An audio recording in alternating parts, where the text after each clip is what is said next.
Through the eyes of my peers, there is a glare that radiates something tangible remains clear in mind. My head is spinning, gotta regain control.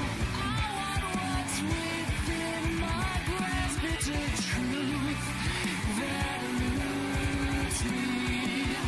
I want what's within my grasp. It's a truth. Let us go through the eyes of my peers. There is a glare that radiates something tangible remains clear in mind. My head is spinning, gotta regain control. I want what's within my grasp. It's a truth that eludes me. I want what's within my grasp. It's a truth.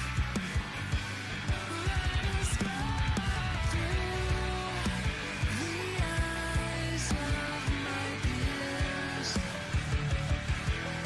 There is a glare that radiates.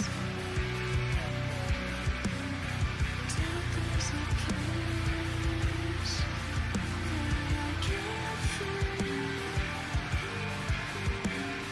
Drugs wearing thin. I from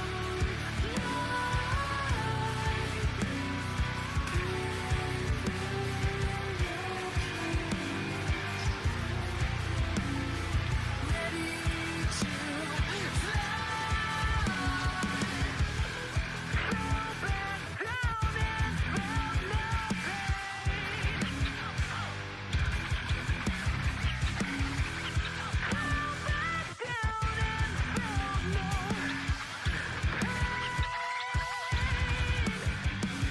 I want what's within my grasp. It's a truth that eludes me. I want what's within my grasp. It's a truth that eludes me.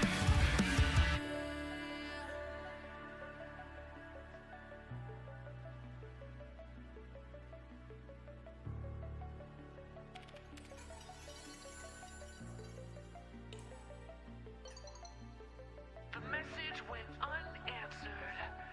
I stood alone as the world ended, and you never even replied. The last thing I saw was the glow of a message that never came. Then the glow of a world that went away. Straight from my disease,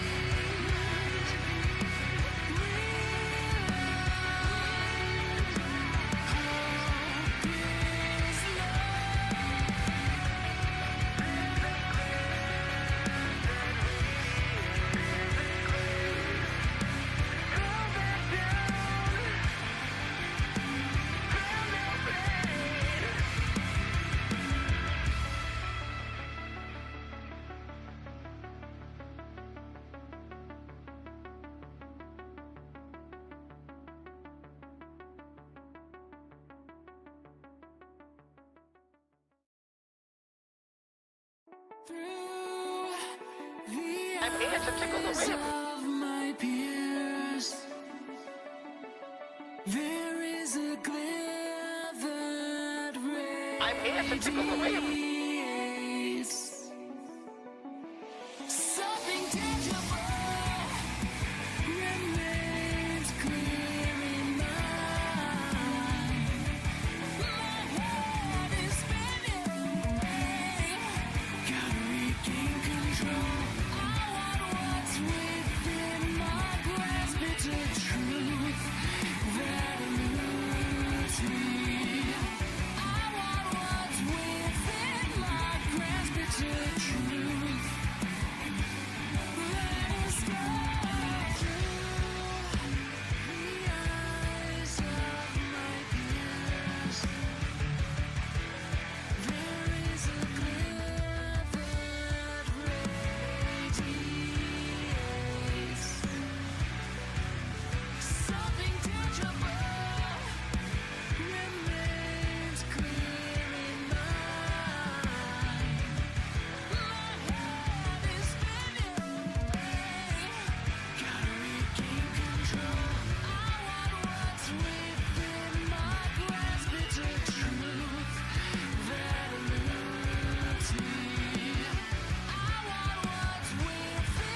Why, hello there, ladies, gentlemen, and friends from beyond the binary. Oh my goodness, we are back. And we are ready to learn how to play Temple. The non-binary icon they are. Buenos dying? What is happening over there, Sitch? Camera, boom, hello. Ladies, gentlemen, and friends from beyond the binary, hello there. Hello, Hugo Bossman. Hello, how are you? Andy, just got to say, as an emotional vampire, that the latest episode of Cyberpunk is pure cinema. I'm glad you enjoyed it, Risque. Good afternoon, Andy. Remember to check out Barrow as well. Don't worry, I won't forget. If you've not, please watch the Phantom Liberty theme intro on Cyberpunk's 2077 channel. It is like really well made James Bond movie. I will at some point, Tubbsy. I don't know when, but I definitely will. Buy the rug? There's a rug available at Barrow Katir? Let's go get it. Like, let's get out of here. What are we doing in Captura? Let's go. How are we all? It is lovely to see you today. Happy Friday. Hopefully we're all good. Barrow Katir. Quests in your codex. Here's my temple fashion, by the way. I'm quite happy with it. Anyway. Wow, Neon, thank you. I appreciate that. Okay, let's go to normal. Whereabouts is he? More for Where me. are you, sir? Are you over here? I see it, the Orcus relay. Let's go to 42. There's no 42. That's weird, isn't it? Why? 39, 40, 41. Where's 42 gone? 42 is filled? No! That's the one I always go to. Okay, let's go to 37. There you go. It's because people went there on purpose because funny number. 42 is a... Oh, because yeah, okay. Hitchhiker's Guide to the Galaxy. I'm with you. It is indeed the answer to everything. Guys, a couple of days ago I logged into Warframe and there was something very special waiting for me. A 75% coupon. I swiped my credit card so hard and so fast. I'm no longer plat starved. Oh god, I know. Don't say streamer luck. I've not had a coupon of that magnitude probably since my first month of playing. I've gotten 20% many a time, but 75, it's been a while. I'm still waiting on one. It's been years. How many daily logins do you have, Ambrew? Oh, hell yeah. Look at that crit. Nice, man. Very cool. Hey, thank you, Stim. Now at your service. This is a gacha game? This is not a gacha game. Whoa. They're far from it. All right, what's Barrow got? Admittedly, I know you've just joked about it being a gacha game. There is an in-game loot box you can buy with in-game currency. Admittedly, the amount of currency you need to spend is minimal. But this does look like a gacha game in this one moment. Void Surplus. What are we going to get? Again, 50,000 credits. That's nothing. Thank you, Draz. I thank you very much for the 33 months. Welcome back. Let's see what we're going to get. I'm hoping we can get... what do I need? Ducats would be good. But that's quite a gamble going for that. I've never had a legendary core. You're one of my favorite customers, Tenno. Really? Don't tell the others. They say fortune favors the bold. Feeling sure. lucky today, Tenno? No, I'm not. I'll take it. I'm not going to say no, but I'd have rather the ducats, to be honest. So you guys mentioned there's a brand new primed mod in the store. What is it? I do not have an encyclopedic knowledge on the mods in the game yet. Polar Magazine? I don't feel like I've seen that before. Machete Wraith? Prova Vandal? Oh, God. I need to run. Oh, look! That's cool. Flare is in here. Oh, sick. Oh, I'm almost tempted to buy that, considering we're going to be playing as Temple today. Ah. Interesting. Collision course, pummeled, shell shock. Yeah, I've only got 265 ducats. Oh, there it is. Tenno Kindred Rug. Personalize your quarters with this unique rug. I gotta say, it's a pretty nice rug.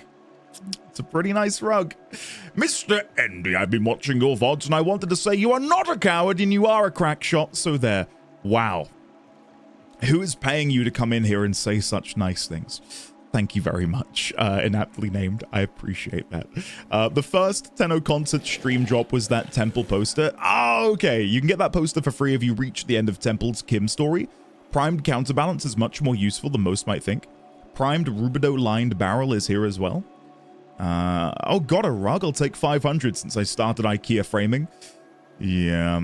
Roland, I'm glad you're enjoying the Phantom Liberty stuff. I had a really fun recording today. I found my first airdrop and I couldn't open it. I reloaded the game before I went live today and I could open it. So, yeah, Vosif, no spoilers. Don't worry. Don't worry. It's good though. I've only done the intro and it is incredible. It is so good. Endy smokes crack to improve his aim. First, you accused the game of being gotcha, Stray, and now you're accusing me of smoking crack cocaine? What? No. What is happening here? Play harder? I mean, after yesterday's members video, anything would probably be a fun episode. I still haven't left Watson, haven't been able to play in about a week. I'm still on that cliffhanger, and he blue balling us again. Well, if you can believe it, I genuinely had a power cut. So about within the next minute of me playing the game, it had a total power cut. We're good though. I managed to save the recording. So, Andy, I tried out Lunaro the other day, and I gotta say, I can see why you like it. Matt, it's good, isn't it? It's some good stuff. I just wish more people queued for it. Because the issue is, as great as Lunaro is, what ends up happening... Public infrastructure. Sitch, thank you. I can get behind functional public infrastructure. That's something I can put in my mandate. Thank you, Sitch. I appreciate that. Did you see they mentioned Lunaro on the dev short? Yes. Apparently, Reb came back to the office and several DE staff mentioned to her that they loved Lunaro. So the movement is progressing apace. Guys, it's coming. It's coming. Please revive Lunaro, Endy. I am not your savior. I'm just a guy who enjoys Lunaro. But it would be really fun to see it come back in some capacity, right? Matt, aka the ace photographer. Matt, how are you, buddy? Thank you for the nearly 3 years. Thank you for the... I've known you for 7, right? About 7 years. Thank you, Matt. Welcome on in. How are you today? The Lunaro parent sequence map has been fixed. Haven't had the issue. Holy shit, guys. You heard it here first. They are actively fixing Lunaro. Holy shit. That's pretty big, isn't it? Like, you gotta imagine that's probably been in the game for quite some time. And they've now fixed that bug. Holy shit. It was such a milestone to be the origin on the reflection fix, but if you manage to revive Lunaro, you'll become a legend. I don't want that responsibility. Again, I'm glad to partake in the Lunaro thing, but I don't feel like I'm anywhere close to being a figurehead for its revival. The thing is, how could they revive it? Like, there would have to be like an in-game event. You know how they're currently doing with Dog Days? Like, if they did something like that, but for Lunaro, maybe? That might, get people in the door? If that makes sense? I don't know. But I feel like that's all it really needs, is to give people the best amount of months to be subscribed for, of course. Luke, how are you, buddy? It's been a hot minute. I hope you are well. Welcome on in. It is good to see you today. Thank you for the 41 months, sir. Even dailies or weeklies for Nightwave to play 1. I get why they wouldn't do that. Could you please become a Rubido Rhino connoisseur and get them to fix the speculas on that skin? Maybe? I'll look into it, Crit. You'll have to tell me more about that later. The plan for today, for those who are watching on YouTube, well, you guys will know. But for those on Twitch, I know you should know as well. I think it's the title of the stream. I'm going to try and learn how to play Temple today. As the story goes, I got Temple, God, like a month ago now, I want to say, in Duviri, and I was enamored by how unique the design of Temple is. Like having the metronome and having to hit it on the metronome to gain more efficiency. How good is your timing? We're going to find out. We're going to find out. But yeah, I've got no idea how I'm going to build them. And I don't really remember. Oh, Katir Presents. Is this an emote? Oh, hell yeah. I'm not going to spend 1 million credits on it, though. Sorry. Vermilion Storm. There's a bunch of stuff I need to buy in here. I don't have the monies. Knight, hello there. It is lovely to see you. Please say you have that copy-pasted into like a notepad document. Andy is here, endgame. He's becoming a dev. How far along in the Temple, Kim, are you? There's some interesting lore there. The thing with the Kim system is I've held off on a lot of it because I thought that we would do it when I'm streaming or making videos. So the Kim has kind of been on ice for a while. Not because I don't like it, but because the idea originally was, oh, I'll do this with you guys. I don't want you to miss out on me interacting. Like, there's still a whole bunch of stuff that I've not seen in the Kim. So, yeah, I need to progress that. We are going to go to the Kim today to progress Fables and Frontiers. I've not touched F&F in a week. We will. Don't you worry. Weapons for MR first, if you don't have those yet.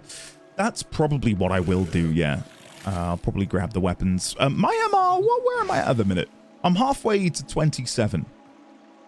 And I've got a bunch of stuff to level up. Mainly frames, honestly. Let me go back to my Orbiter. And I'll show you what I've got cooking over here. I watched you play Fretless, so I think it'll be fine. I mean, I suppose Expedition 33 has a level of rhythm to it, right? Oh, is this Barrow messaging me? Communication, inbox, Barrow Katir. Yeah, he is. Okay. Have you ever played Bullets Per Minute or Metal Hellsinger?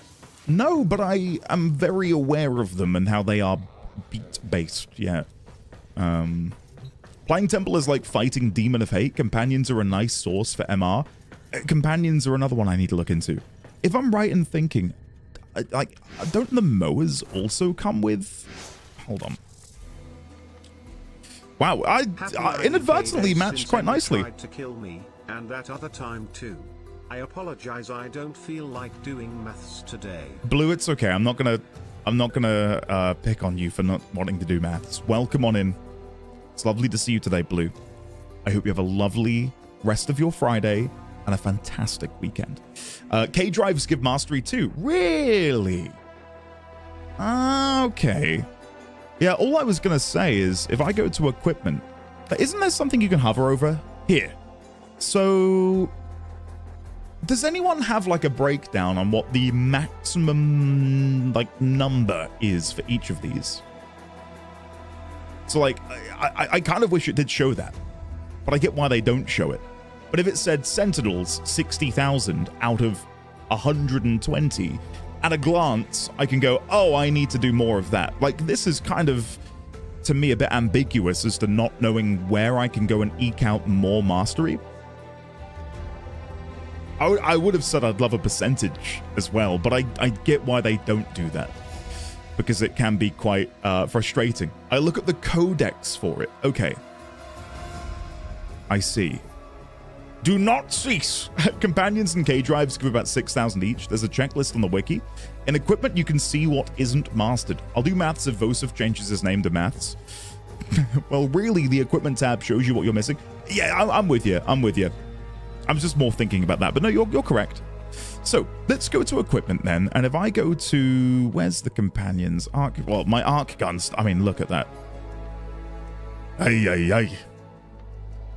That's disgusting.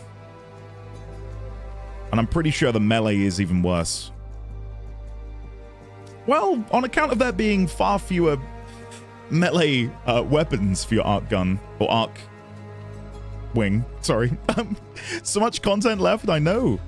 Amps? That's not too bad. I do need to buy some more. The Nux. They do look good. I don't know if I can buy them or like make them. I'll have to look.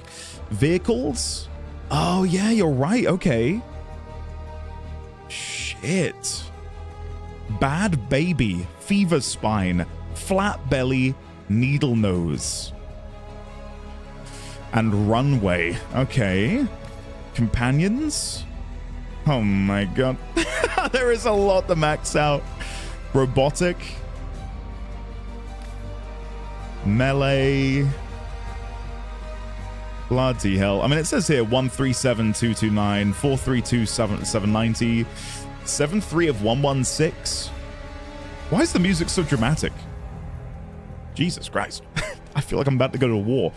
Yeah, I've got a long way to go. Some hidden items aren't in this list until you own them. What are some examples of these hidden items? There should be enough easier stuff to get you to 30. It's aware of your epicness.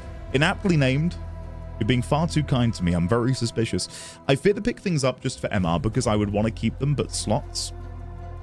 1K drive is hidden. You can get it from Deimos. Ah, okay. Lich weapons as well. Oh, the Lich weapons are hidden. Ah, okay. I do have a new Kuva Lich. I've never gotten another Kuva Lich after defeating the one I did in my playthrough. But I got one the other day, and I'm pretty sure they've got a no, that's wrong. The bow that I would have had. Yeah. Oh, I've done no kick guns and no Zors. That's something I need to do. The Brammer, that's it. That's it. I've never had a sister either. No, good point. Ah, Kariko, I'm glad you enjoyed watching the lore playthrough. Again, it still blows my mind how many people still watch that series. I think every day... The system continues to fall into chaos. Check navigation for active invasions. Okay. Every day, episode 1 in my playthrough gets like near, well, between 300 and 500 views on it. Like, that's absurd for me. Like, who is discovering that on a random Wednesday in August? Hundreds of people, apparently. Okay. What was I going to do? We've looked at that. I want to learn how to play Temple, and I don't want to be, you know, waiting around. So we're going to go and have a go. Ghoul event is going on. Good loot there, too. I'm at Duviri right now in your playthrough. Oh, I loved Duviri. Desperately want to go back. I feel like there's going to be a lot of information that maybe people, including myself, glossed over in Duviri that might serve as a foundation for what we will come to learn in the future of the Indifferents and how we might defeat them.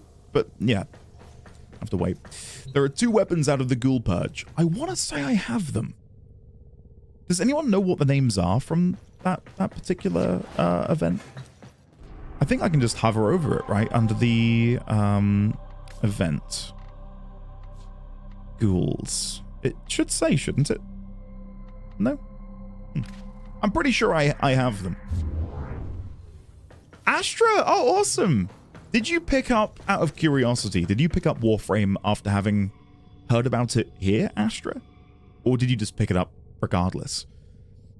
Some of us are rewatching multiple times and using the playthrough as background noise. I have heard that, and Loon, thank you for telling me. Mind-blowing. I'm glad you're enjoying it. Stubber and the Core Track and the Ghoul Saw. I think I have those. I definitely have the Ghoul Saw. Watch me not have it. Is there a search box? I'm just gonna have to scroll. Ghoul Saw. Got the Ghoul Saw. The Stubber is a secondary, isn't it? Stubber. Yep, got the Stubber, and the other one was the Core Track. Is that not a secondary as well? No. I've got the Quartz. It's a primary, okay.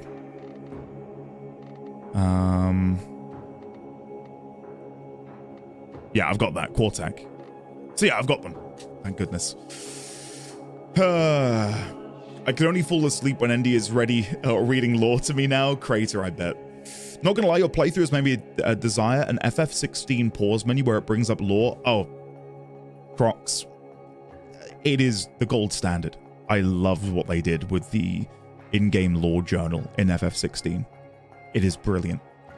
The fact that in the middle of a scene, if you see a character and you're like, I don't remember you, I don't know who you are, at the tap of a button, you can just remember. It's sick. Truth be told, your Warframe playthrough lore sets the bar so high. I can't watch others who are not thorough in their playthrough. It's amazing. Until today, I still rewatch your second dream. Wow. That is very tall praise. Thank you so much. Wow. There it is. According to Reb during the dev short, Iceblade of Narin will have many quality of life changes. Let's hope profile changes are included. I'm holding out for a codex overhaul, honestly. Again, Reb did tease it many dev shorts ago. So I'm hopeful. I'm hopeful that might be coming soon. What exactly they intend to do with it, who knows? But they have mentioned that they are planning to do something with the codex. Anyway, let's dive in to modding Temple, shall we? I have no idea what to expect in here. I played them a little bit, as I said, in Matt, same. Very much looking forward to Evercold. How are you again? I don't even know what quality of stuff it can be. I personally am not missing anything anyway. I'm glad they're addressing the lack of Ryoku and Vina story. We knew that was coming, though, for a little while. They did mention that that's something they're going to be going back and doing something with, because those characters do feel quite sidelined, understandably, because the story was meant to be about the twins, and about Stalker, and about Jade, and, of course, going to the tower and having that really heartbreaking moment with Hunhao. Like, you couldn't really cram a story in for Ryoku and Vina in the confines of the quest. So I'm very excited to see what they're going to do with that, because I think there's a lot of potential there. Hello, Nashoba. Hello, Ben. Tenno Ben. And I think Ben might be here as well. They are also really interesting characters just off of design. That might actually get me to play the game again. The UX and general bugginess is really frustrating. I will say I've seen earlier prototypes, or not prototypes, but earlier versions of the game's UI, and it has come on a long way. Kind of like any game that is, to a degree, live service, like an MMO, for example, where over the course of a decade it will transform a lot. I do still, and I don't want to keep, beating the dead horse, because I definitely brought it up the other day. This is such an amorphous blob of a menu. It would be so much nicer if there were better ways of viewing blueprints and just sort of like easing that point of entry for people. How exactly would they do that? Who knows? Astronaut, no, we're now about to do that. You've arrived just in time. Yeah. Like a tech tree for the blueprints. Yeah, maybe, Ben. The thing is, I never like to get too detailed about these things, because I don't want to pretend I know best. I hate it when people do that. They're like, I know the fix. I know exactly what the devs need to do. If they can find a way to categorize things, I suppose, that'd be nice. Each frame has a tech branch with each of the blueprints, maybe the attached subsequent weapons attached to said frame. Yeah, I guess so, as a way to sort of like further show and re-canonize, in a sense, which weapons are meant to be wielded by which frame.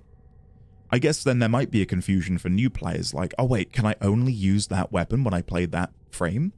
Can I only use the compressor when I'm playing Ureli? I don't think that would happen, but it might. You know what I mean?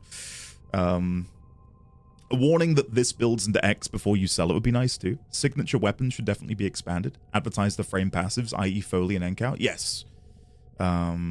Astronaut, I'm over it. It's just, it's another day at the job. Making specific suggestions is asking for a monkey claw curling. Yeah, exactly. The thing is, again, the only reason I've got some extra thoughts on these things now is I've kind of been a lightning rod a conduit almost for new players, in a sense, who have gotten into the game and then come to watch my playthrough. And I've been able to sort of like sift through concerns and problems that new players have run into in my comment section. You know, I still interact with comments on videos that are now nearly a year old from people who are like, oh, I've just picked up the game. I've made it to Mars. I'm a little bit lost. I don't know what to do. And I've been able to go in there and, you know, now that I've had the experience, I can go, oh, maybe try and do this, or maybe do this, or maybe do that. And if you want to farm for a specific frame, go to the market and look there, and that'll tell you everything. And, you know, I'm in a weird position where I'm getting so much information from new players and the sticking points that they are struggling with, the points of friction, which could be buffed a little bit. And it's yeah, like, I can kind of get it. Like, while I managed to figure it out myself, I did have the benefit of being able to sit there and really take my time with things. And again, time is a luxury nowadays. So I think anything that can be done to better make the most of somebody's time and get them playing is just good for everybody, right? We all live together. Exactly. There you go. Anyway, I could keep yapping, and I probably will yap, but at least for the time being, let's have a look at how to build a temple. Again, I've got no idea what's going to go on here and what's going to happen. Let's take a look. Abilities. Passive. Play abilities in sync with the backbeat metronome to invigorate ability effects while increasing ability efficiency by 50%. So when it says invigorate, I'm guessing they have an added bonus when you hit on the beat. Yes, okay. Pyrotechnics, which is literally you strum the guitar and then fire shoots out of the ground. Incredible. What a flavor win. Blast targeted enemies with pillars of heat damage. Backbeat timing. Ignite even more pillars, increases the duration and heat damage of Ripper's Wail when it deals damage. Ripper's Wail? Oh, that's here. Okay, I'll look at that in a sec. Okay. So if you hit it on the beat, you get twice the amount. Is that right? Because it says pyrotechnics bonus is 2x, but then max pillars is 3. So does it go to 6? Does it double the maximum? Without Reddit posts in the wiki, I'd be completely lost in this game. I completed New War and only now trying to get resources for the Necromech. I'm not saying that by... is the temple gameplay still that you need to spam that one ability basically every 1 second to keep the passive up? Tried him a while ago. Them, by the way, which, in case people don't know. No, Andy, it goes to 11. Okay. No one knows, apparently. Overdrive. Drive loudspeakers into epic distortion to create a damaging wave of heat damage while also increasing vulnerability to critical chance. And then backbeat doubles the crit chance, increases the duration and heat damage of Ripper's Wail when it deals damage. Okay. These are feeding into Ripper's Wail in a way that is exciting. Rip on the guitar to make Temple briefly invulnerable while healing them. Allies' weapons in affinity range are lit up with extra heat damage each time an ability is used on the backbeat and successfully hits enemies. So the duration on that is 15 seconds. Do I have any... Do I not have any... I could have sworn I bought one the other day for Temple. An augment. Maybe it's just a... Oh, metronome audio? Okay, I'm getting distracted, sorry. So drain is 50, duration is 15, max duration is 60. Heat damage 30%, backbeat bonus 2%. Okay. And then the bonus you get from over here. So you get a 3-second bonus on Ripper's Wail. And Overdrive gives 3 seconds. So yeah, you just want to Ripper's Wail and then, like, play some songs, right? So I would do 3, 2, 1, 1, 1, 2, 1, 1, 2, 1, 1 is what it seems like. And then, of course, we have Exalted Solo. Once a charge has been built up on the backbeat metronome, set Lizzie aflame and torch enemies with heat. Okay. Is this why I've been collecting Hotshot? Because this is looking pretty good. While aimed, Lizzie blasts enemies with thunderous elemental sound waves. Use ability controls to change the elemental damage type. Backbeat timing, no energy consumed. So you can change the elemental damage type. I would keep that probably on heat. So I'm guessing it defaults to heat when you first use it. And then if you want to, you can change.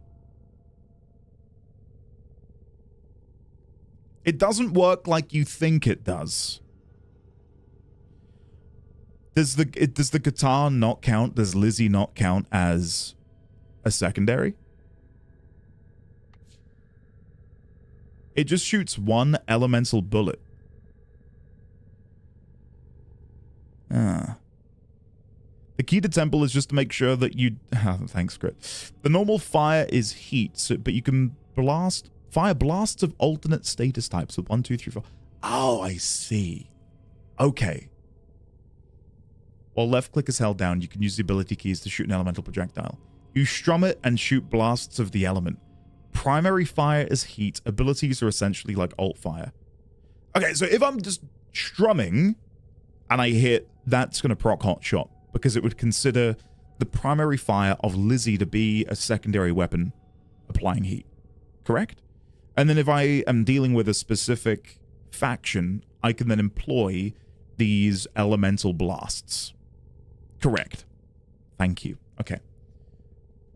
Can I just say you can just fire permission? Oh, I will. Yeah, I'm just reading and then I literally, the way I do it is read everything, put some stuff in, and then go level it up. That's the plan.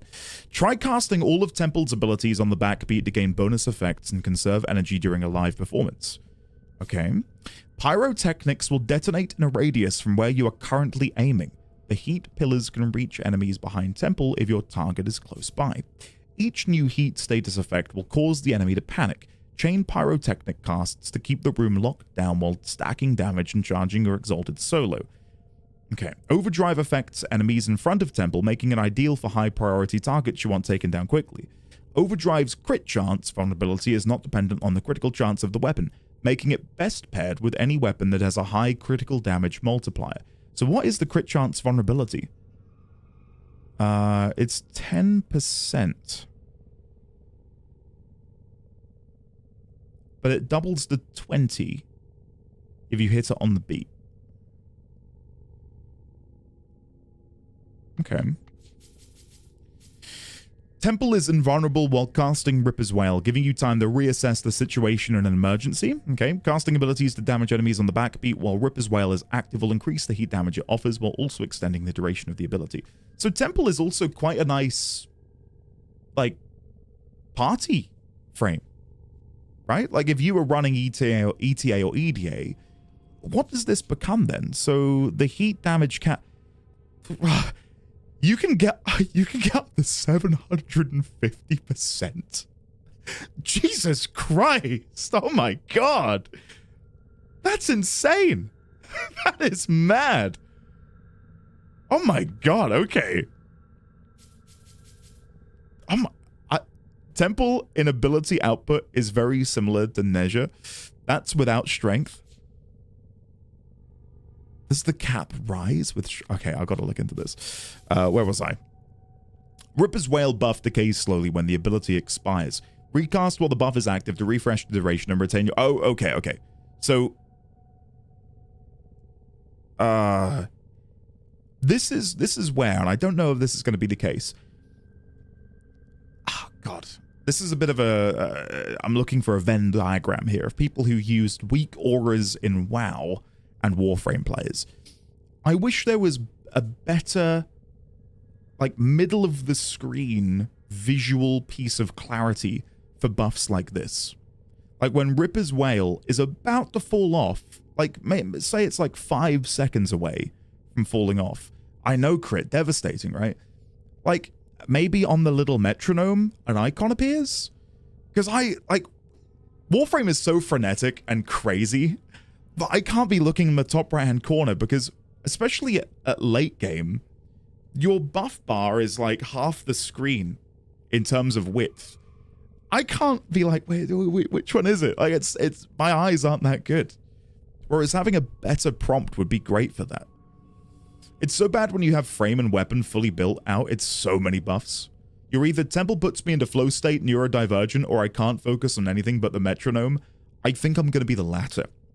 Looking for the one icon that looks like an angry gas mask to see if I have dead head procced. Yeah. Yeah. Exalted Solo is charged by casting abilities on the backbeat. It can even be recharged while active for when the show must go on. When aiming with Lizzie during Exalted Solo, Temple's ability inputs will shoot solid walls of sound, inflicting guaranteed status effects depending on the input. Okay, let's go to upgrade them. Let's go to upgrade, and we can immediately put a potato in. By the way, what do you think about the new UI? I'm using the Drippy user interface skin. I love it. I love this color scheme. Glad I'm not the only one who struggles with the buff management. Even if they were better color coordinated, the thing is, we can tell that they are internally working on making things a little bit better. Like, we've already now had the elemental effects showing on health bars, right? So I think it's probably something they're very aware of. You can change the mouse cursor and color in the settings too. Disappointed by Drippy UI, Zephyr theme remains the go. I do have the Zephyr theme, and it is quite nice. Yeah, the new augment is basically a slot in for me. Very good survivability. I may or may not have it. I may or may not have it. Right, let me figure out what I want to do here.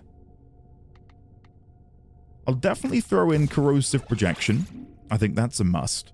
As for the slots, what could I put in here, I wonder? On wall latch, 25% damage to primary and secondary? Not really. Well, obviously we want to go for hot shot. There it is. We're 2 away from getting that up, so we'll definitely put hot shot in. As for my other arcane, do I have anything else that stacks with heat? No. I'm casting a lot. Arcane Camisado attacks from summon minions. No. Concentration on ability cast. More duration. I don't hate that. I don't hate that. Hello, Andy! Currently starting playing Guild Wars 2 because of you and other Warframe players. Still stuck at character creation. John, good luck, buddy. It's a damn good game. Me when modding a new frame. This'll work in 15 seconds. Arcane Impetus is nice. Let's have a look. Impetus. Oh, it is maxed. Unique status effects from abilities grant 6% ability strength and 3% ability efficiency for 20 seconds. Yep. Lunaro later? Maybe. Maybe. I don't know. We'll see. I'm not anti-Lunaro. I don't know. Might be a week off. So don't get your hopes up. You've become the Lunaro man, Andy. Embrace it. Well, if we're going to do it, I don't know. It'd be nice to watch people play it. I haven't got Archon Vitality. I don't think I do. No, I don't have Archon Vitality. I'm guessing that's from Carl, isn't it? I keep forgetting Carl exists. Sorry, Carl. Yeah. Oops. Time for Carl. He only has 1 day a week. Good for heat frames. So does everyone else. All Archon mods are from him. Can you be a sports commentator? I would love if there was a spectating option. I'd love to do that. No rims need tickling this day. Andy no longer likes Lunaro. I do like Lunaro. Oh my god. The damage output is insane without it anyway. Molt Augmented is pretty good too. I do have Molt Augmented. Let me have a look and see which one I think would be better. Molt Augmented. On kill. I mean, yeah, I will be killing quite a lot. I'll keep Impetus for the time being. Andy's fall from the grace of the Lunaro scene. Stop. A small Lunaro channel with a lore problem. Andy should totally try Rimworld. I bet you would enjoy it. I'd like to check out Rimworld. Yeah, it'd be fun. 2v2 Andy is the ref. I dislike Carl. I just put all the Archon mods. Molt Augmented scales higher than Impetus, but extra efficiency might be better for Temple. Well, I'm thinking if I have Impetus, I can probably get away with not putting any extra efficiency in. Right? Like, I might be okay to go in without it. I'm definitely keen to see what Strength does to the heat damage. So just as an example, I'm going to put Blind Rage in. So the heat damage cap doesn't change. Like me adding strength doesn't do anything. Which I kind of expected. That does drop efficiency down to 45%. So for me to cast Pyrotechnics, because the thing is, I'm definitely going to want to be spamming these, right, on the beat. So Equilibrium, obviously throw you in there somewhere.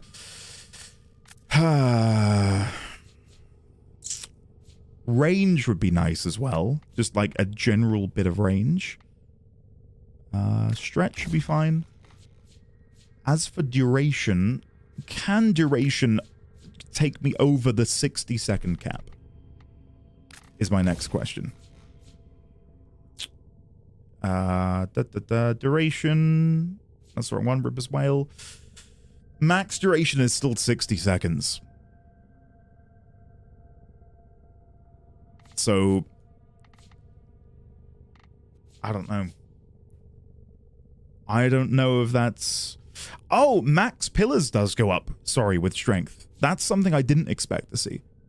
So, other max denominations in here, like max duration, for example, and the heat damage don't change, but max pillars does. Strange, isn't it? I don't like that whenever you play a game, be it Warframe, Guild Wars, or Cyberpunk, you get too distracted by lore to remember to run a Lunaro game. Mind, these abilities are not leveled. I always seem to forget Equilibrium exists. Oh, it's such a good mod. Yeah. I know, I do. I will go and see Carl. I've just been so busy doing other bits that I keep forgetting to actually go see him. To be fair, it's hard enough to find enough people in Andy's server who want to join up for a Lunaro match. We'll play it. Maybe just not right now and in the immediacy, but we will at some point. I always keep on using Energy Nexus instead. Do I want to keep Blind Rage? Obviously, it drops the efficiency down to 45%. Got Equilibrium. I kind of feel like I shouldn't tank my efficiency. So maybe if we go back to Strength, I can just put in Intensify. But then I do want to just pump completely into Strength, actually.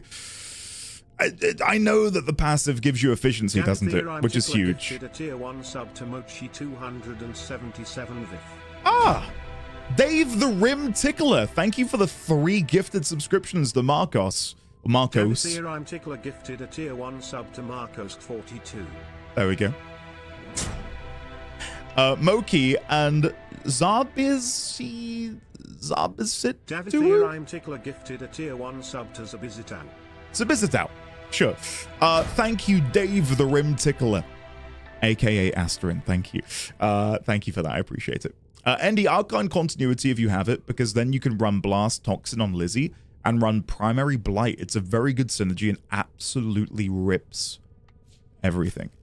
I don't think I have Arcane Continuity. No, sorry. Oops.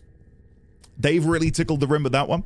Consider Arcane Concentration for Temple. They spam abilities enough for it to be to free up a mud slot for strength. Let's have a look at concentration. We didn't look at this earlier. On ability cast, 30% ability duration. I did look at this earlier.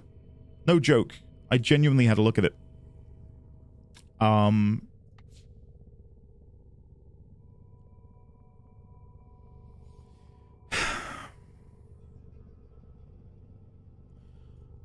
I think...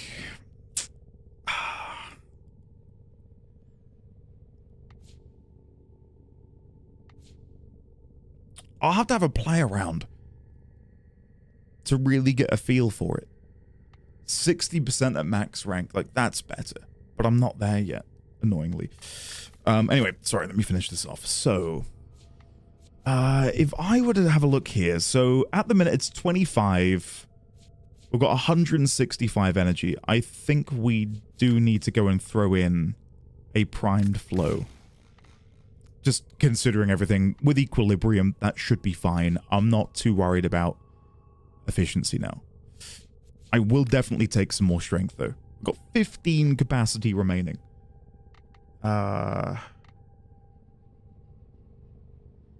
That lowers ability duration, but you gain 45 strength. Blind Rage.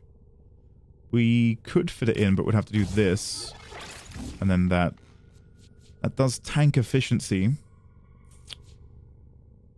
Well, we'll have a play around. And, you know, this is the thing, right? Like, me now playing, I'll get an idea as to whether or not this will work for me. So, if your companion does electric, then you can take Archon Stretch. I don't know what companion I'm currently running. I'm running Gladstone at the minute. And Gladstone is mainly using... wait, I need to go to the clause, then. Sorry. He is slash viral, radiation, and magnetic. Yeah. Yeah. I'm guessing for me to want to deal damage with like electric damage, I'll want to bring in a drone, right? Plain old Streamline do be nice to offset Blind Rage back to 75%. You'll be coming back to mod again for Temple since you need to unlock the guitar? Yes. True. Am I going to go Steel Path? If yes, you have no way to survive, kinda. I do have an augment. Hold on, no. I've just remembered. I do have an augment for Temple. But I don't know what it's feckin' called. It's the problem. If I just search Temple. Rhythm Guard. There it is. Passive augment. Gain 25 overguard when using an ability on the backbeat. Amount doubles up... doubles, not dabbles. Doubles up to 400 per beat, but resets if the beat is missed.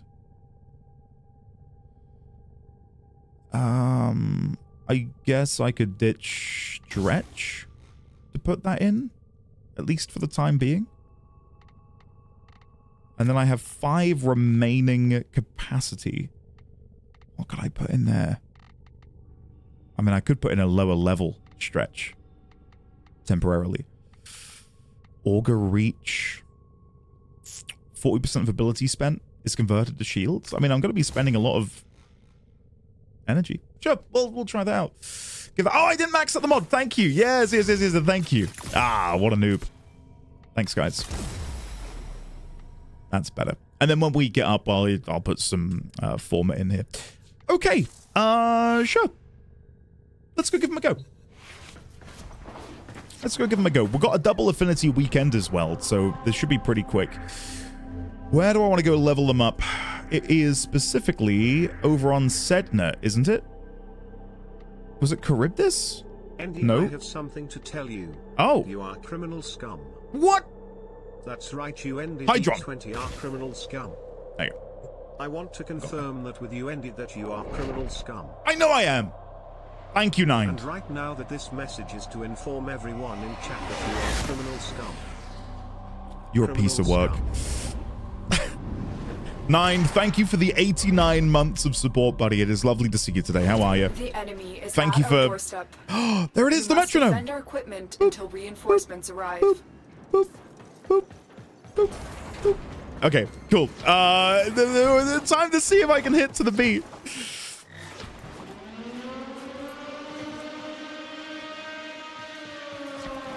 Also plays a sound when hitting. Oh, hell yeah. I love a good bit of auditory feedback. Oh, okay. I missed my first beat. Classic.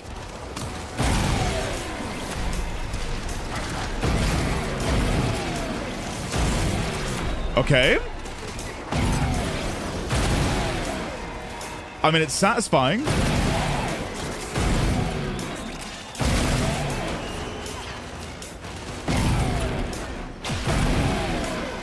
Hell yeah, okay. If you had Shocking Claws on your Panzer, the viral quills would be able to endlessly trigger the energy regen from Archon Stretch. Where do I get Shocking Claws from? Rhythm Sense of a Walnut? Yo, what did you say about me? Rhythm Sense of a Walnut? Out very well day. Yeah, no, let me know where I get them. Fortuna Business. Ah, okay.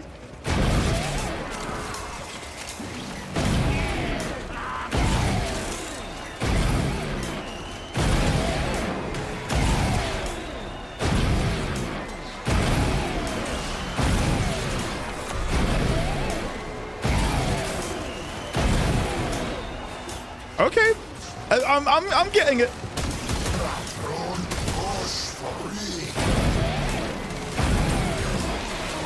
I guess you can spam it like back to back to back to back, but I don't feel confident enough.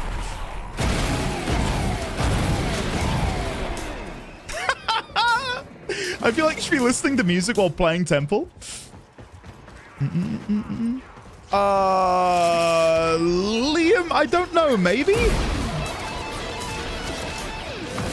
Okay, here we go.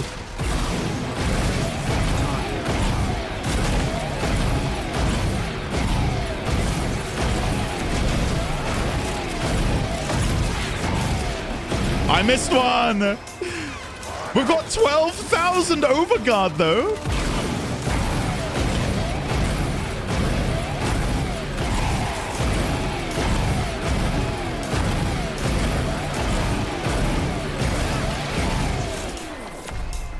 I mean, that's pretty crazy. That is pretty crazy. Extraction is ready, unless you can handle more of the enemy. It's Continue to cool, defend. yeah, and I feel like You will be right now rewarded for your bravery. I am definitely like really thinking about it, but I feel like once I play Temple enough, it will just be, you know, it'll click. But I'm definitely having to use a lot of brain power at the moment.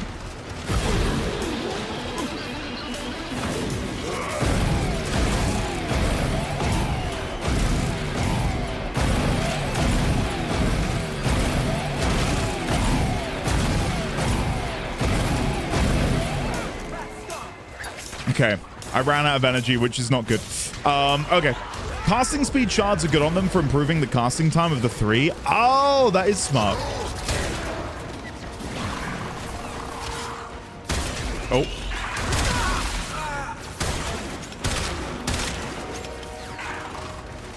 We're good. Oh, Liam, I found that reward. I won't say any more, but I do have that reward now.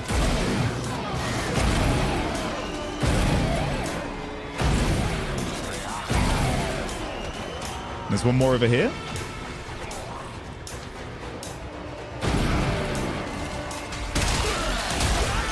When in doubt, Vectus.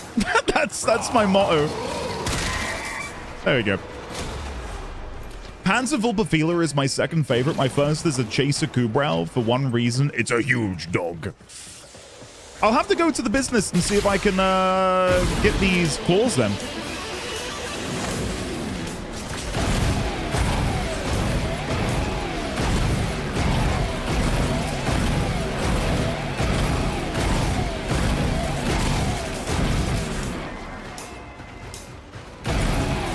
Using a sniper rifle or playing a guitar hero isn't very cash money of you. Oh. True. True.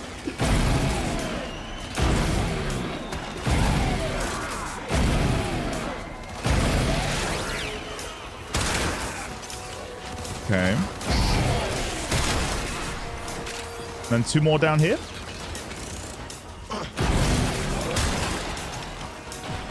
Nice. You need to get rare conservation from the open worlds. Good luck, you will need it. What is rare conservation foils? I wonder what's the rhythm for a song to go with it. Yeah, what kind of BPM would you need?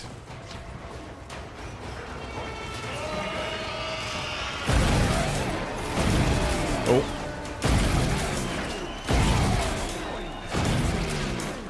I do feel like I could do with a bunch more ability strength. But I don't know if that's just because it's an underleveled ability at the moment. I do not have the ult. Let's try this. Whoa! Holy shit, we're spraying fire! Oh, it's sick. Come on. Okay, hold on. And then if we do right click and then what, 1 to do a viral blast? Let's try this.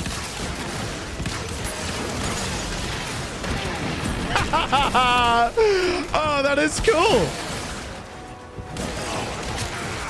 Oh God, that's sick.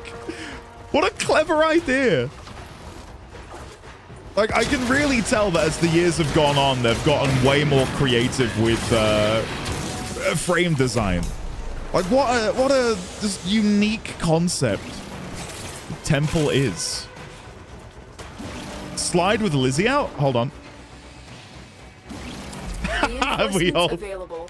Do you choose to leave Oh, now that's good. or continue fighting? The claw mods Keep from the fighting. business need rare Another animal opportunity conservation to extract variants. will I appear see, I soon. see. I need to mod the ult so what, it gets even more powerful? Okay.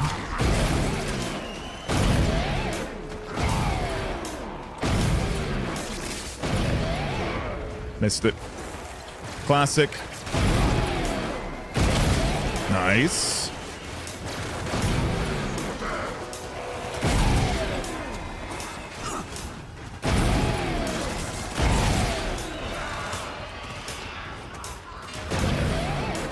Missed it again. So I'm just trying to get a feel.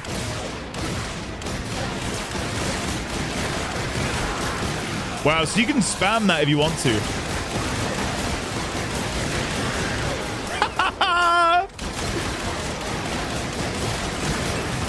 Okay, I'm gonna have to mod it when we get out of here then.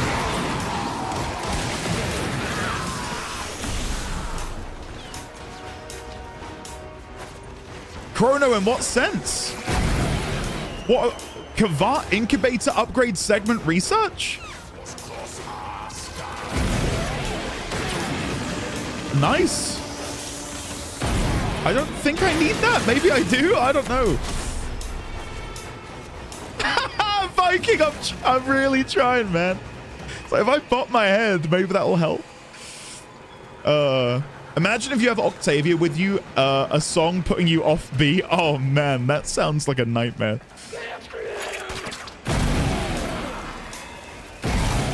Again, the fact that when you really get into it, you can just spam it over and over. Again, I have 12,000 overguard right now.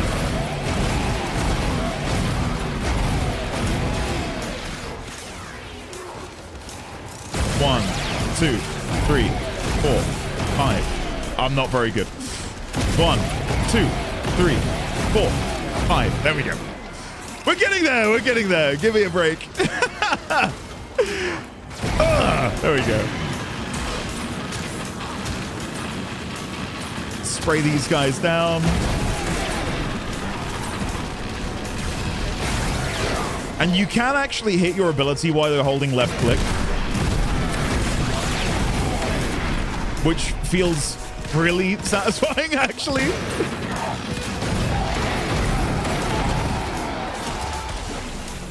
The only thing I don't like about Temple is that Lizzie plays over the in-game music.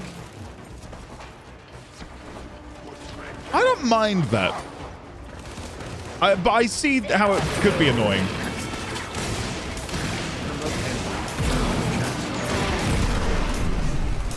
Hello, Echo. I can't pause. Echo, hello. How are you today? Oh, they're up here.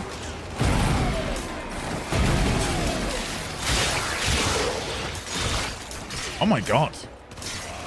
I did not mean to get war out, but that was fun. Okay.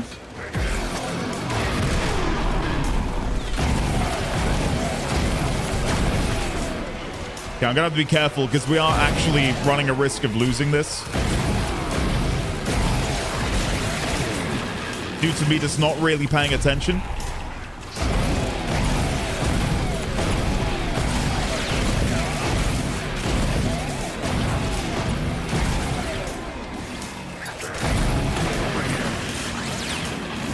We're good. We're back.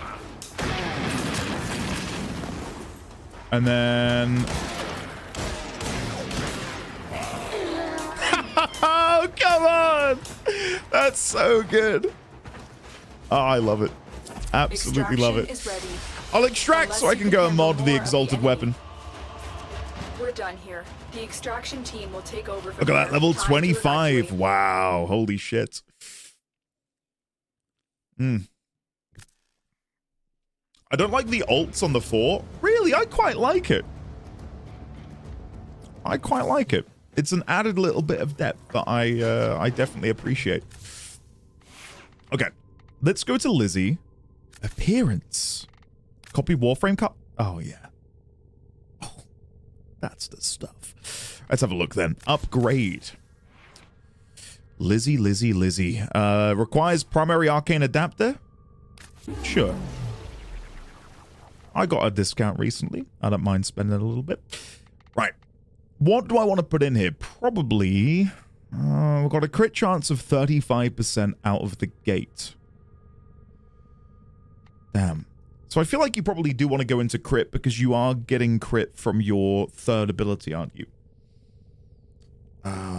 So I would, again, tentatively, I would probably look to build Lizzie to be a crit machine, but I'm curious to hear what you guys would do. For me, it feels almost find the crit, don't sitch. Don't. Critical chance, right? So let's put in critical delay. Anything else I want to put in here? Probably not. Let's go to critical damage, and we'll put in vital sense. That's pretty good. That's pretty good. Yeah. We could then put galvanized chamber in, which I'm fine with. Split chamber, no. Serration, galvanized scope, shred, which feels appropriate. That would feel very appropriate to rock shred in here. I wish Lizzie was a secondary. Cascadia Flare would go so hard. Apparently, it is considered a secondary. No?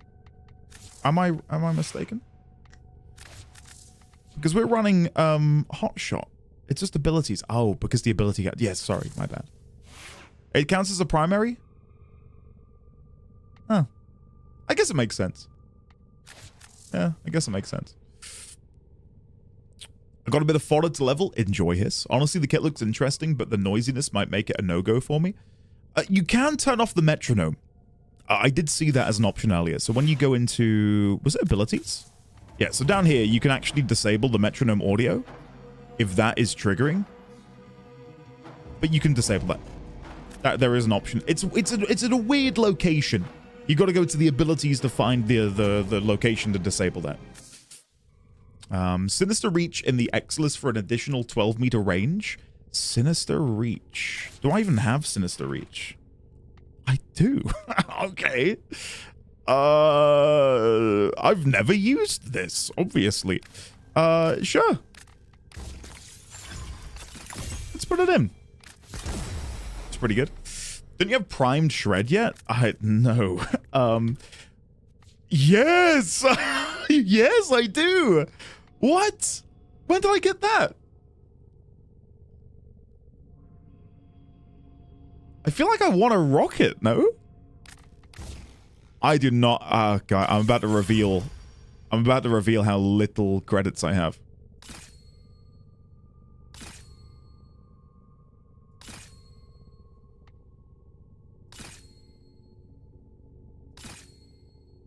Oh, I ran out of endo first. That's a surprise.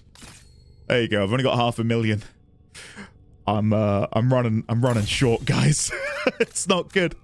I probably will rock prime shred. I know we're taking a hit to our fire rate over here, but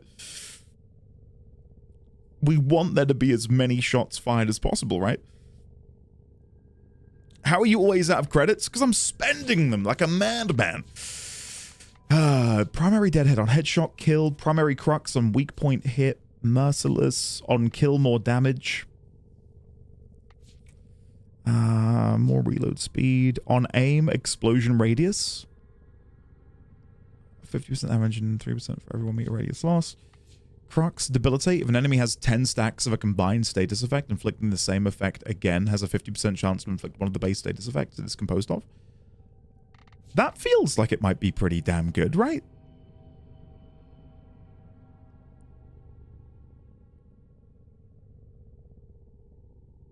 So if I put viral on Lizzie, I could end up getting toxin and heat procs as a bonus. That mod is designed for condition overload mods. Okay. On melee kill and magnetic. Out of all of these, I think it's got to be merciless. Right? I think it's the best one for what we're looking at here. Right, so we've gone for crit damage, crit chance, primary accuracy, point strike, galvanized scope. These aren't going to be that relevant because I'm not going to be trying to get headshots, am I? Okay. I think we'll probably put viral in there then. Right? So presumably I can get away with putting in a thermite and then putting in... Well, if I just type in viral, that would have given me malignant force. So, hold on. If I do this... Does it make any sense for me to mod heat in there? At all? Elementalist as well, do you think? I was trying to go for a primarily crit build, but it does fit in there. Oh, no, I was going to say fit in there perfectly. We're missing one capacity. I could actually former, though. Hold on.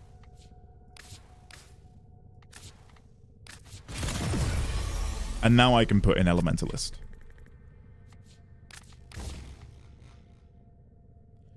We could try that. Give that a go. Remember, you're going to get a lot of extra heat damage. Gotta go commit genocide on the ants flooding into my kitchen. Good luck, rogue. Temple is mostly about finding the rhythm once you got the enhancement set up. He is fun when in the mood for Temple. They are fun. Also, it affects your status weighting if you mod for heat as well. Andy, you could have some extra capacity if you switch the slots between Galvanized Chamber and Vital Sense. Yeah, true, but I want to get more capacity anyway, no? Right? Like, I'm going to be doing it in the future anyway. And that would have saved me the exact same amount, but then I would have had even less. This is fine. It's absolutely fine. Let's give this a go. We'll see how this plays. Temple is 25. We can go run a mission, maybe? I actually love Debilitate on Temple, but I put Nourish over their 1. You Nourish over Temple's 1? That's the best one to press. What? Why are you doing that? I love pressing the 1 and everything exploding. It's great. We need a ban over here. Can I get a ban in aisle 4? Right. What could I do that involves maybe us guys playing? To try and get the final 5 levels with Temple before we continue modding. I guess I could put in... Wait, can you put in Archon shards pre-level 30? Is that possible? I've never tried.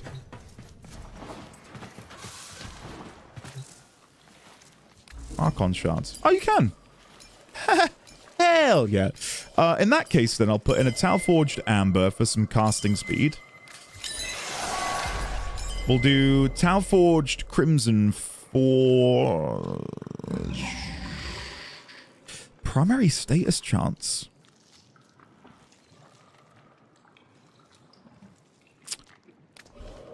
I see you can give Temple a weekly, but... Oh my god, what? Holy shit, we... Can you believe the timing on that? No way. Holy crap. Okay, I need biotics and pheromones. I can top them up. We can sort this out. And then pheromones. There we go. There we go. Nice.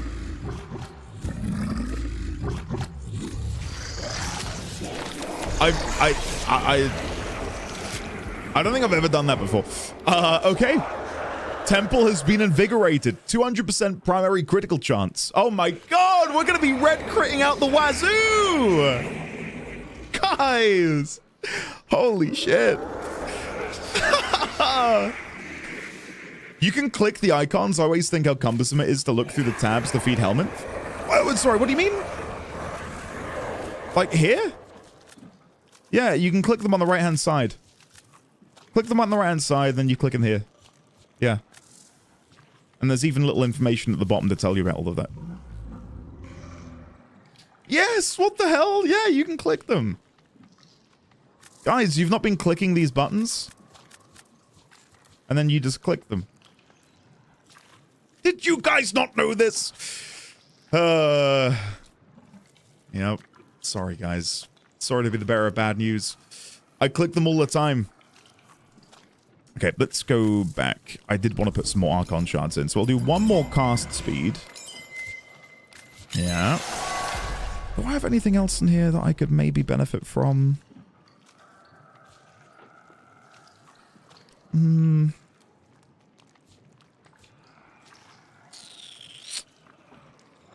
Increases secondary critical chance. Oh, that was what I was getting confused with. I made some Tau Forged Topaz shards for Mesa. I'm really enjoying Mesa at the minute. And I rocked the crit chance one with the heat status, max 50%. It's quite nice. What do I get with blue? Shield capacity, energy max, armor, health regen a second. I'm thinking about if I were to do 2 Azure Archons for energy. Do I need flow? I'll put some ability strength in while we wait. And I don't mind if I'll just take them out later. Okay, I've got another question, and I fear the answer. Do the invigorations work in ETA and EDA? Because if they do, that's yes. Oh my god. Holy shit, you're kidding me. I never knew that. Yeah, and aptly, that's a big one. That is a big one. The buffs from 1999 calendar work in ETA to... What? I didn't know that either. That's insane. They work in everything once applied. Holy shit. Doing content is rewarding. Yeah, go figure. Go figure. Right, well. What is the Archon hunt for the week? Extermination, Excavation, Showdown. I might queue into one of these. Just to get the final levels on Temple. And also just get a feel for how powerful they are. See what shard we get, and then maybe we can move on. Yep, never mind. Shit. Never mind. Okay. Quests, alerts, defense, arbitration, interception, corpus amalgam. No, I'll just go do another round of Hydron, maybe. That just feels kind of shit. That feels kind of shit. No, I'm doing it. I'll queue with other people. I know it's going to be red, but whether it's normal or Tau forged, okay? No steel path? I don't have steel path for Hydron unlocked yet. Defend our equipment until reinforcements I've been arrive. very, very, very lazy about unlocking more steel path progress. Sorry, guys. I hate to disappoint. Yeah, we can maybe try EDA and ETA later. I'd be down for that. I'm so curious to see how much damage Lizzie now deals with our 200% crit mod. Let's see. When I next have energy, we'll give it a go. Okay. Are you ready?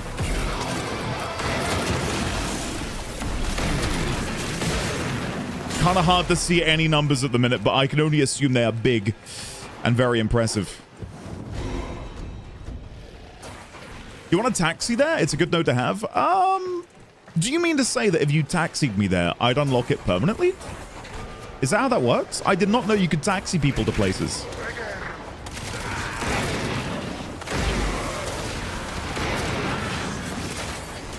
Okay, we're in here. What is this? What weapon?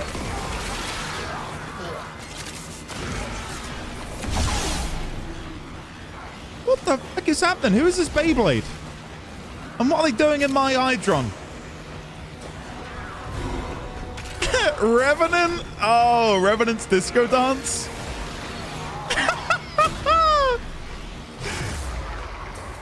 That was insane. Revenant having a dance party? Okay. The fatherless aberration. So I can tell then that we must have modded Lizzie not that great, because obviously we're not dealing that much damage.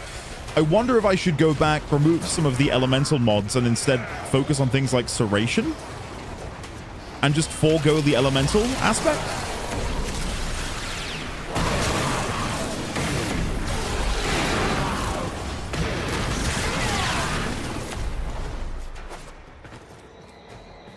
I think they fixed it for most of Steel Pop's star chart. Unless you can handle more of the enemy. But the one place I know you can taxi people to is the Void, and then from then you can go in reverse to go to Sedna. I see. Okay. Did you not put in base damage? I may not have done. I think I got a bit too excited and put in viral. So yeah. I will say the 12-meter beam length is doing God's work. Like, that feels really nice. So thank you for the recommendation. Again, I've never really dabbled in beam weaponry. What is like the best beam weapon in the game? And is there one which arcs kind of like a lightning rifle, where you beam into something and then it beams into something else? The Amprex, the Ocucore, it's effing sick. Amprex, the OG? I don't know if I have the Amprex. I think we looked the other day, didn't we, when I was trying to play. Amprex is good, chain lightning gun. Merciless will compensate for lack of base damage.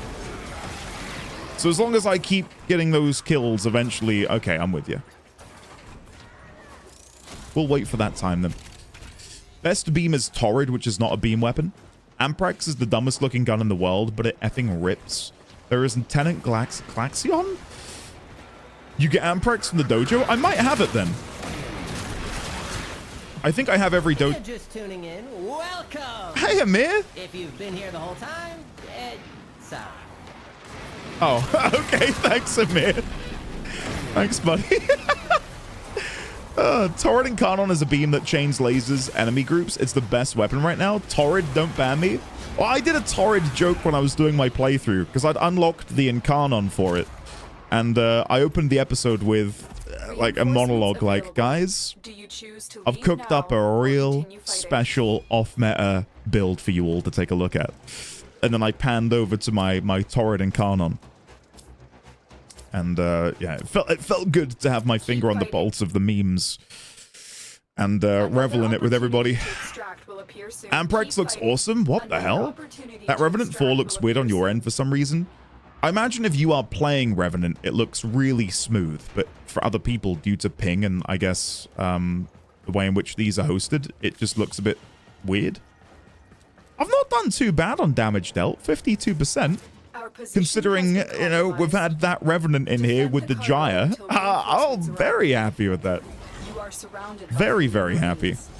Oh, I need to now build everything back up again, I see.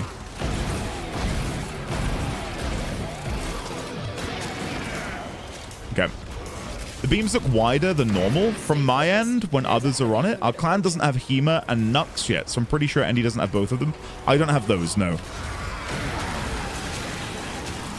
Someone did send me Hema earlier in my playthrough. It's like a infested pistol, isn't it? The Hema. Someone gifted me the weapon, I think, at the beginning of my playthrough, and I dismantled it because I didn't want gifts. I kind of wish I'd kept it. I'm kidding. But no, I very clearly said, please don't send me weapons or frames. And then I did, and then I had to disable everything. Lieutenant Galaxion is the Ghostbusters protogun.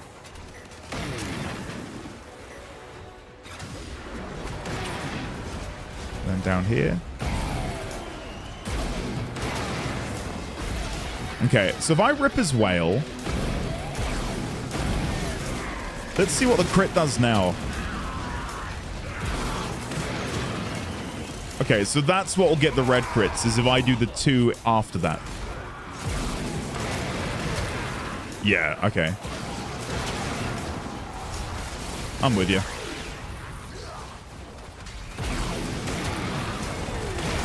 Yeah, that will rip. Humor is infested that consumes your HP to reload, but gives you crits, I believe. Ripper's whale noises. It does kind of sound. Hey, there we go, level 30, nice. Very good. I might honestly take Temple into EDA, and then maybe we can learn another frame and take them into ETA. How does that sound? And like make it the true proof. Like, can we learn a frame and take it into one of the hardest pieces of content and you know, reliably do well with it? Let's wait and see. Does anyone have any recommendations on what to buy from the Dock Day event for a new player? Non-cosmetic, I guess? That's a great question. Does anyone have any recommendations on what the must-buy items are during Dock Days?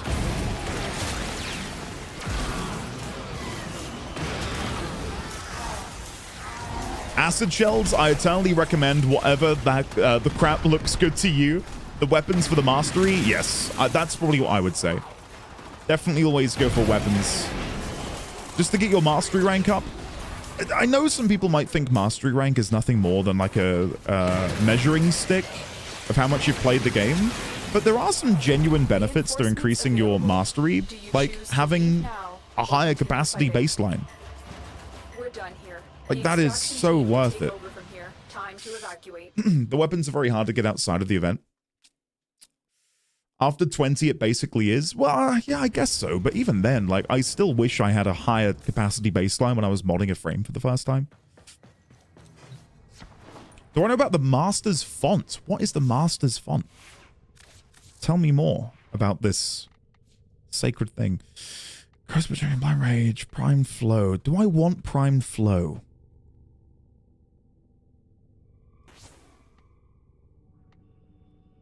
Yeah. Probably. Yeah, I kind of wish I still had that. Yeah, all right. I'll put Prime Flow back in. Right. And then if I have something which fits Vizarin, we can then put that in there. Narrow-minded. Rolling Guard. I mean, Rolling Guard is pretty fucking good in terms of being able to apply another layer of protection. And if I am going to dive into ETA or EDA with Temple, I think Rolling Guard would be quite nice. And that fits into the scheme quite nicely. It's mostly cosmetics, and a few weapon-specific mods can be obtained on another planet. Belatedly, by the way, Budake, thank you very much for the 2 months. And sorry, but Striker over on YouTube resubscribed for 4.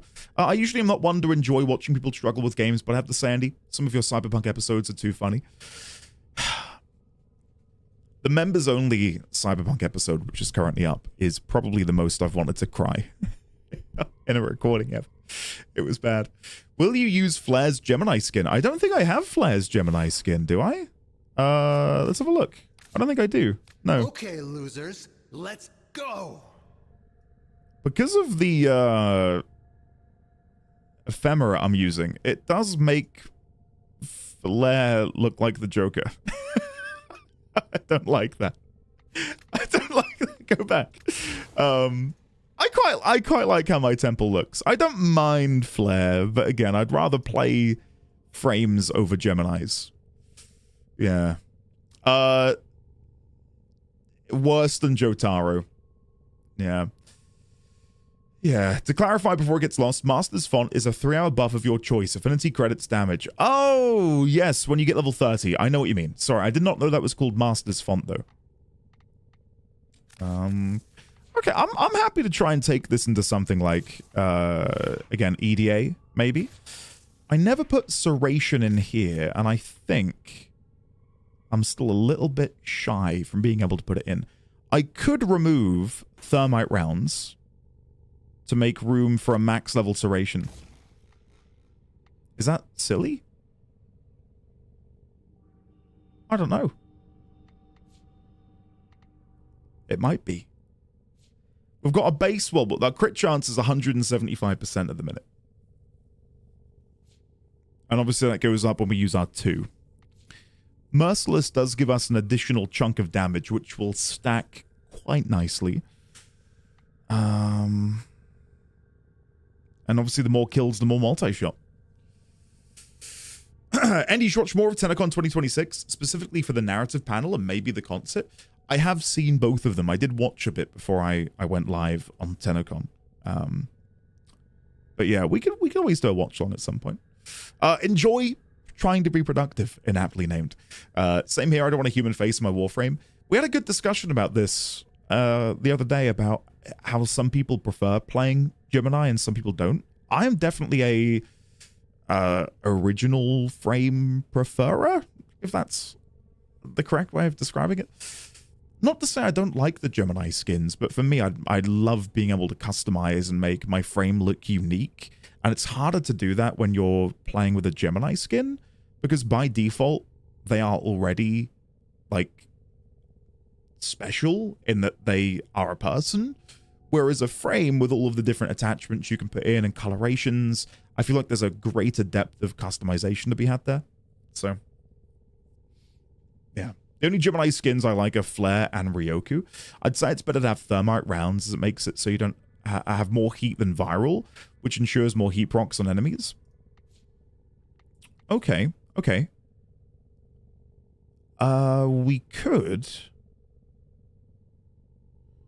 throw another former on top of Serration.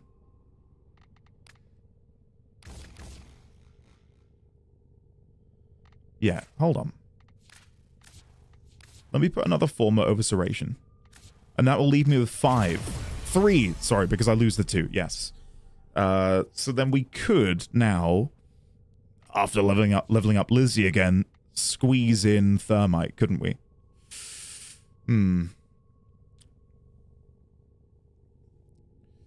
Yeah. I get how, because I know a lot of the discussion around heirloom skins is they do look a little bit scantily clad, and it's trying to, like, inject a bit of sex appeal. I guess you can kind of see it that way, and for sure, like, if you look at Mesa, her buns are out. There's no denying that. But at the same time, they have made, you know, like, I quite like how my Mesa looks. I'm not ogling at her ass or anything. I quite like making her look like a bloody demon. But what I appreciate them doing is being able to add things like the duster. So if you don't want to be staring at your Warframe's caked up ass, I bet you do. I don't. Like, the duster is cool. Don't get me wrong. I love the duster, but I really like how she looks without it. Just like the red marbling looks really cool.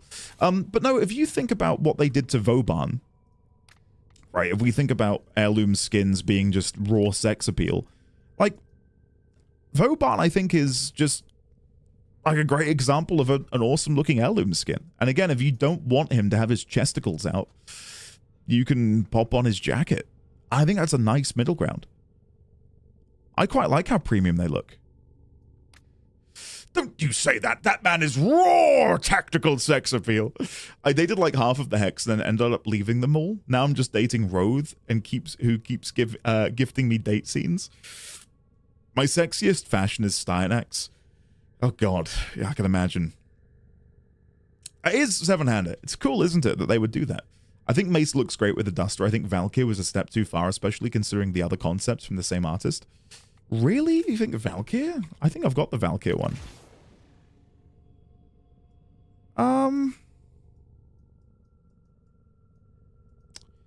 Yeah. I know it might sound like a joke, but I don't think I'm not looking at this through like a lens of I want to bang my Warframe. And I think that probably makes me a little bit, not necessarily immune to it. But I'm not like, oh god, I can see copious amounts of boob right now. Do you know what I mean? I think it's fine. He's making it worse. Oh god. I think Valkyr is fine. Yeah. My only problem is the with the overly large buttocks and stuff is that it takes me out because I know it's there for the Kuma players. I mean, maybe it is, but I mean, Ember is the one that I had so many Ember Prex cards gifted to me. I quite like how this Ember looks. The way I've customized it. I don't know. The Sir doth protest too much. Yeah, what you can't see is behind my camera on the wall there is a pin-up poster of Vauban. And then over here I've got Valkyr. Ember's over there. It's, guys, it's a dungeon in here. My Warframe is strong. Ember Heirloom made DE more money than most Prime Access. At the end of the day, it's a free game. And if this is how, like, as long as it's not massively egregious, and I don't think we're anywhere near that, like, I have no problem with this at all. Like, it still looks alien enough to me. But if they started doing heirloom skins for, like if you could run around as Eleanor in a bikini, that is probably where I would push back and be like, wait, this is maybe not it. But like, I think heirlooms are absolutely fine. Genuinely. So, yeah.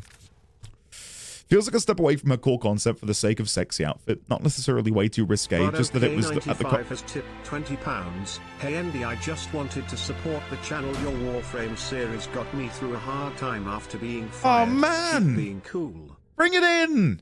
Budokai! Budokai? You let me know how to say your name. Thank you very much, sincerely, for that very generous £20 tip.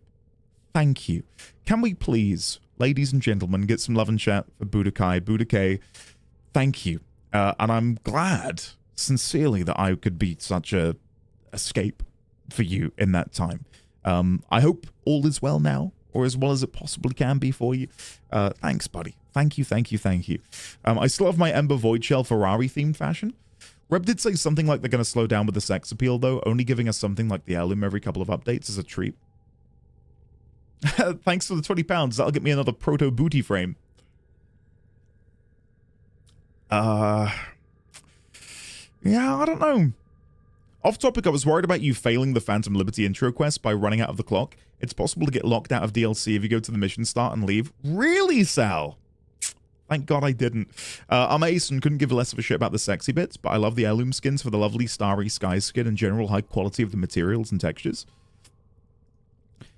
Yeah, I genuinely really like them. So, Luke, it's time to go swipe that credit card, man. I'm really happy that in a recent dev short, Reb and Megan brought up that they need to add more lore content to Ryoku and Vina, as right now they're basically caricatures of their... Thank you, Luke. That's... Thanks. When I said swipe your credit card, I didn't mean here. I meant go and buy yourself a sexy booby skin.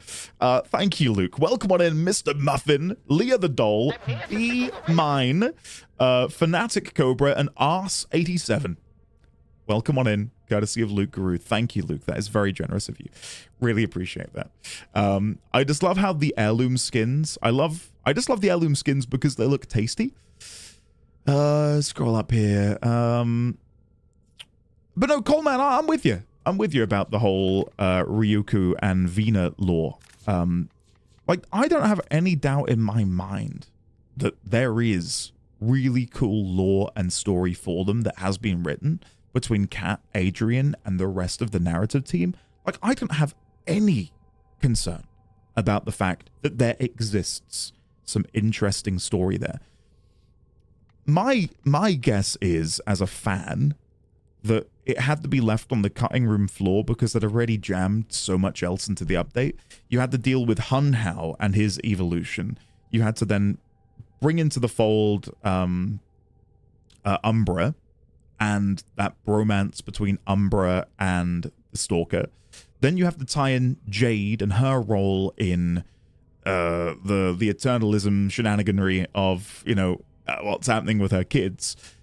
And then, of course, we had to learn more about Sirius and Orion. And I definitely feel like each individual element could have been elevated further. But I just wish there was more time given to each individual element. And Ryoko and Vina definitely got the short straw. Like, don't get me wrong, I still love Constellations, but I really hope moving into... And, you know, if I get the privilege and the opportunity to sit down with Reb and Megan again, which, guys, I would have had that opportunity had I gone to TennoCon. Had I been able to overcome all of the anxieties and panic and stuff, I had an interview booked in with them, and I'm kind of hoping I can get that, like, rescheduled to, like, a Discord call at some point. Because a question I'd love to ask is, like, moving into this next era of Warframe, not that it is Warframe 2, but a whole new system. You know, are they going to be viewing this as an opportunity to go back to the drawing board and alter the status quo on certain things, like how quests are run, what a hub city might look like, and whether or not, in recent times, people's yearning for more story might result in them trying to include more and making the quests a little bit longer to satiate the player base? We'll have to wait and see. Would you do the next one on stream? I probably wouldn't interview on stream. I'd probably record it, because I like having the little images and videos to play, so you can see, you know, what we're talking about. Draz, I was a little bit, but I'm good. I'm good. Constellations could be the whole arc by itself. I think Ember is fine, even though she's arguably the most extreme one. Valkyries is like a step away from a concept. Anyway, let me go over to Temple again. I might go run EDA. Let's go see what EDA has in store. I will also buy some Phosphor while I'm in the area. I can buy 2 lots here. Anything you need, Tenno. I'd like some Phosphor, please. Thank you very Hope much. you put it to good use. I will. And then we'll go and buy a little bit more here. And we'll see if we can get another hot shot before we dive into EDA. You left Ember on your Mesa loadout? That's fine. That's a problem for future Andy to fix. They did say they want to experiment and iterate on some systems with Tau. Well, that's it, right? So it might give them an opportunity to go back and go, okay, so for the first decade and, you know, decade and a bit, this is how hubs look like. This is what quests look like. And maybe they can now use Tau and this sort of, you know, entire new system as an opportunity to use it as a springboard into what could we do now? What can we do to push the envelope a little bit further and, you know, do something to the status quo? Not that I feel like they necessarily need to, but just from having, you know, been witness to what, you know, DE do internally, they like to experiment. They're very experimental. They like to try new things. So I wouldn't be surprised if it does end up being an opportunity for them to try out a bunch of new stuff. Samples over here, if you please. Fibonacci I'm not going to get hot sheets shot. that It would be are cheeky for me to get another one. The very name smacks of sorcery. Ready? Asking for trouble in There you my go. view. Told you. Okay, I'm slightly sad. Never mind. All satisfactory. I can see that trying to be less vague with terminology and lore. The old piece is very direct with its dialogue. Yeah, and it's not a problem with the game. That was a cool animation. Hold on, let me just stand over here before I dive into EDA. I quite like that they're generally vague with story stuff, but at the same time, I definitely feel like I wish there was more connective tissue to remove any level of ambiguity and be more direct with certain things. But from a, you know, from the point of view of the Tenno, we are desperately, you know, struggling to thread together and piece together the history of the system. So, you know, in a sense, it makes sense that we wouldn't know everything. But yeah, I'd hope that, you know, moving forwards, they can sort of like open the taps a little bit. What do we got in here? Zephyr, Uriel, Mirage, Invictus! No way! Woo! Sestra for my secondary. I can do that. Sestra. We'll go for the Ether Daggers as a melee. Ether Daggers. There you go. And I'll try Temple out. I'll give Temple a go. Okay, I'll unlock. Would anyone like to come and join for EDA? I'm just going to try and have a go at playing Temple in a professional environment. Jin is here. Look, Mag Prime. That's a very cool looking Mag Prime. I like it. If you would like to come and join for EDA, message me. Oh, Frostbite is in. Frostbite, me please. Get yourself in here. One of my favorite things in Warframe lore is how unreliable all of the narrators are.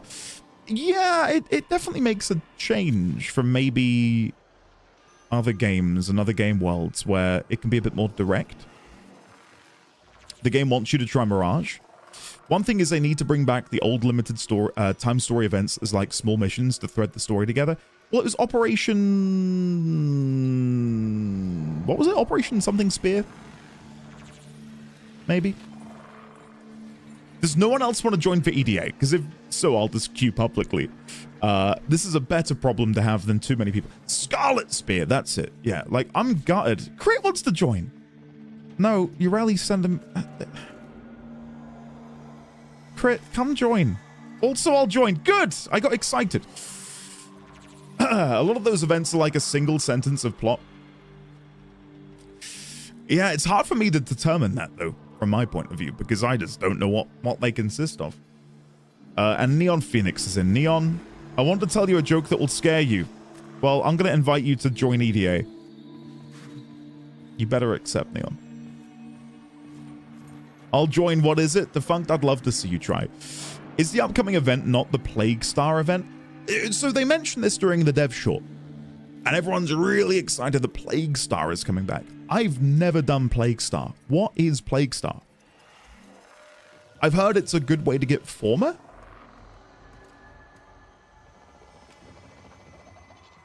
Jin, would you like to join? I can join, checking my modifiers. Okay, Flying Toast. And anyone else, if you would like to join later, we'll do ETA after this. And you're more than welcome to hop in for that. People like Plague Star for its rewards, not its story beats. A very repetitive mission, but you get built Former. Oh, wow. So, like, in theory, how much Former could you get from running the event? Is it, like, a lot?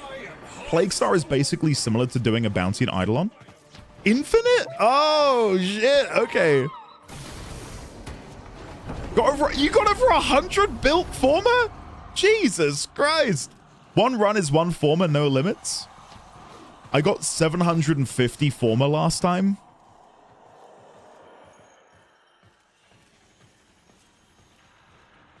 Oh my god. I'm in awe.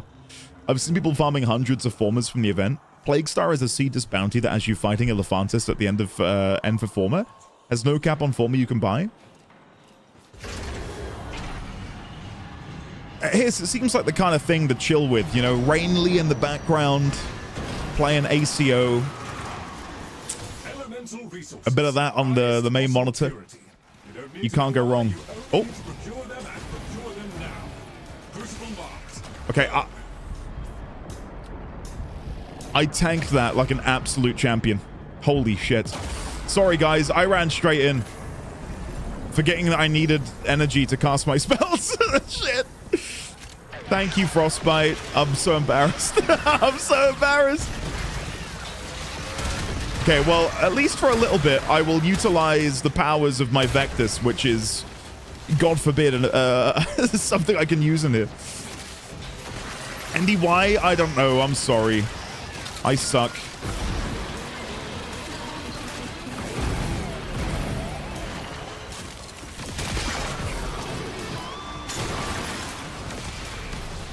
God, I'm getting melted. I didn't look at what the mods were. Mrs. D20 and Baby D20 are doing well. Hoping I can come hang out more when I wrangle my schedule under control. Hey, Oliver! Hey, Oliver, how is Death Note the musical? With a certain Colin Ryan in attendance. I hope you had a lovely time.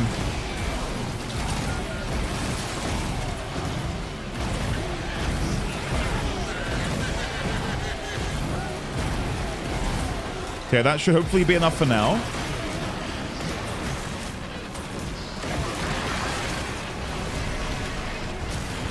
Okay, that's going way better.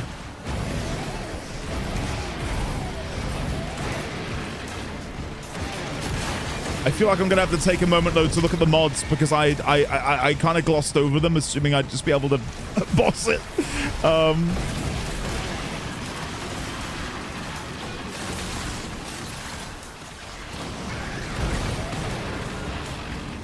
Look at the red crits! Holy shit! God damn! That is impressive. Oh, I'm dead. That's not bad though. I'm pretty happy with my stats over there. My survivability just sucks. Anyway, Oliver, it is lovely to see. Thank you for the 70 months at tier 3. I loved it. Colin's voice is amazing. Do you think we're going to hear him sing in Evercold? Bloody hope so.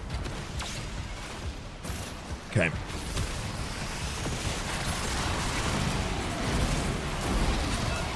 Invulnerability. Come back here. Get my overguard up a little bit. Oh. That's my quick menu.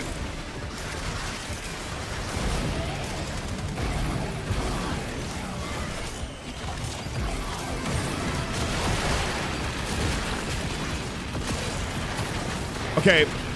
When I'm alive, I kick ass. Holy shit. But when I'm dead, well, I'm dead.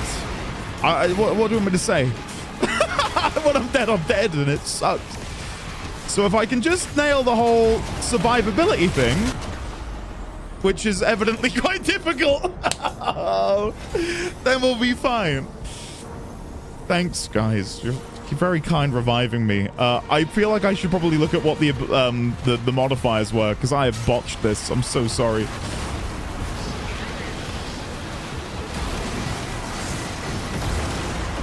Holy shit.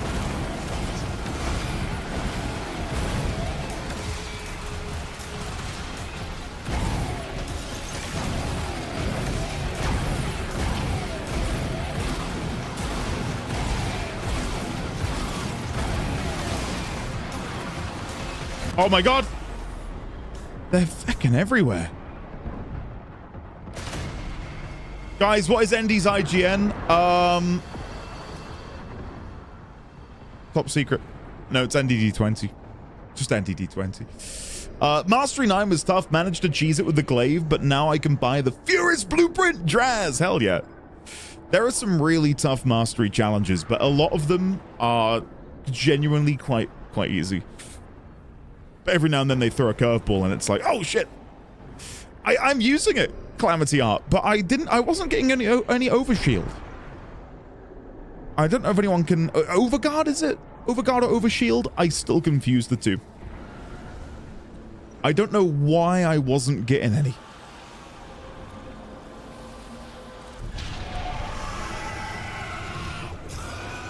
Temple... Augment. I'm Googling it. Is there a modifier that is nerfing overguard gain? Maybe. Is there any way for me to... Okay. 10% of enemies are equipped with an impervious elemental barrier that can only be destroyed by an amphor of the corresponding element. Hostile regeneration, enemy health slowly regenerates, and rogue culverins equip weapons that deal 5x damage to overguard and necromex.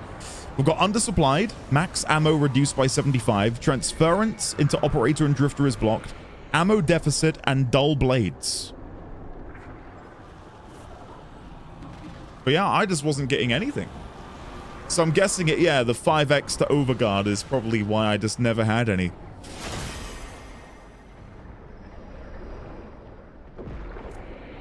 Yeah. EDA pushed me to actually learn building to survive. I think because the game is by and large easy, isn't it? Like you run a mission and you can just nuke a whole room like that.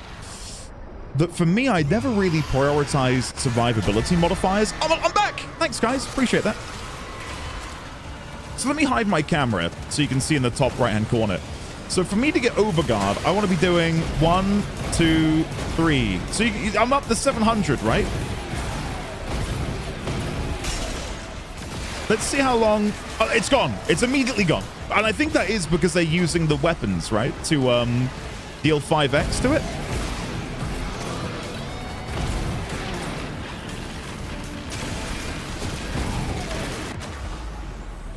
Yeah. Oh God, I'm a squishy boy. How is it learning Temple? Well, Temple damage-wise, 10 of 10. Survivability-wise, I've got a lot to learn. A lot to learn. What I might do, just because me getting up close and personal is not working out at the moment. Oh, you've got one of those shields that I need to break with the M4. I was going to say I can just, like, sit back with the Vectus, because this is a weapon I'm allowed to bring in, so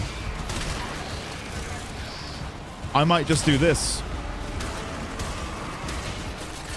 I wish this rogue Warframe would stop jumping around. Holy shit.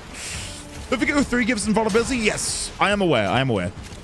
Defeat the Void Angel to revive. Where is that? Is that here? Is the Void Angel there? I can't see them.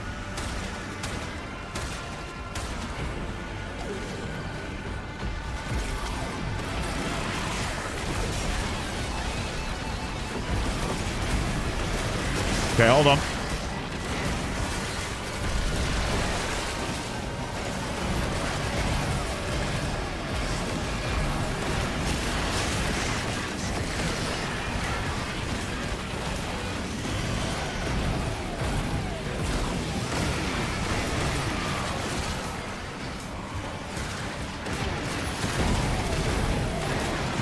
Having to lock in ever so slightly here to make sure I don't screw up here for my team.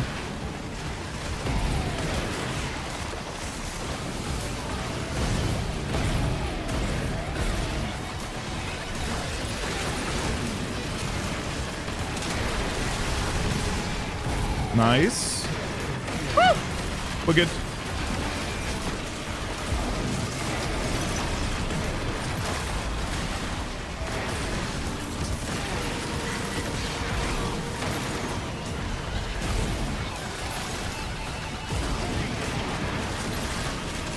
Come on.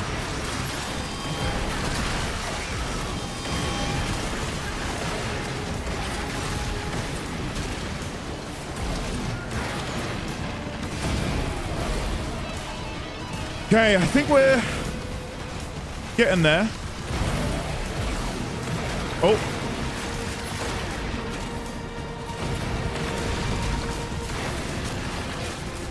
There's so many of them which need to be killed with AM4s, which I'm not currently able to really stand and grab.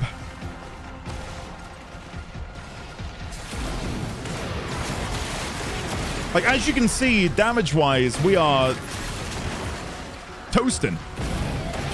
It is great.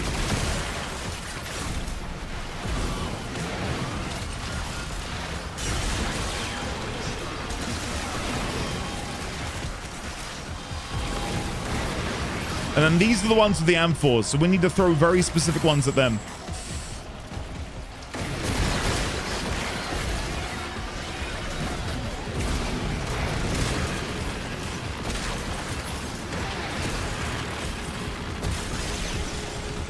Yeah, I definitely feel like I'm getting a little bit more comfortable with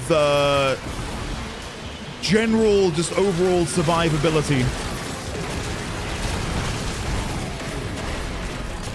Because something I've been neglecting is trying to maintain my 3.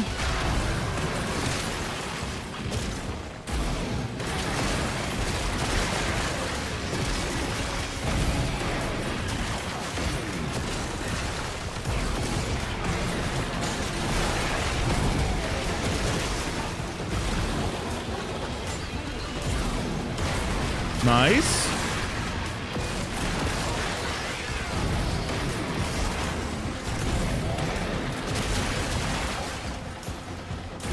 My God, he's beginning to believe. That's how this feels. I feel like things are clicking.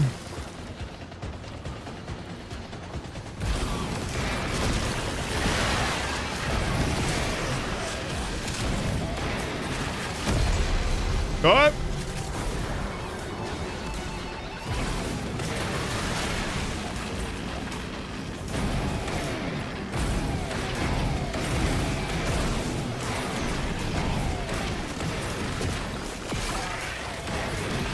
Out of energy. I need to move. The rim tickler is locked in. You can tell I'm locked in because I stopped talking. Because I'm just like, metronome, metronome, metronome.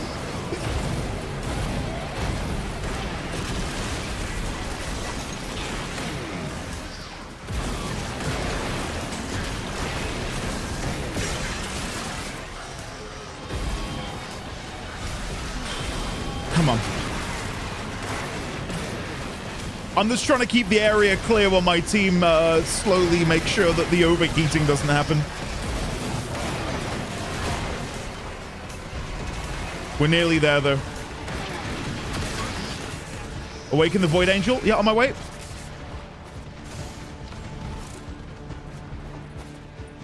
Oh, sorry, wrong bit. Should we still revive, though, or should we just go? What's the situation here? I've never had to worry about this.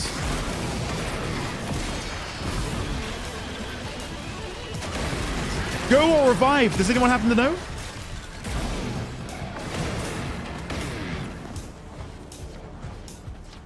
I don't know. Oh, God. I'm guessing if we leave, that'll bring them with us, no? You can go? Okay, thanks, everyone. I've never been on this end of it. Like, the only time I've ever been on a map where, or a level where we've had to revive someone, it's been me that's been dead. So, yeah, I'm not normally on this side of the screen. Sorry, guys. I'll be there in a second. I just got very, confused about what my next step should be.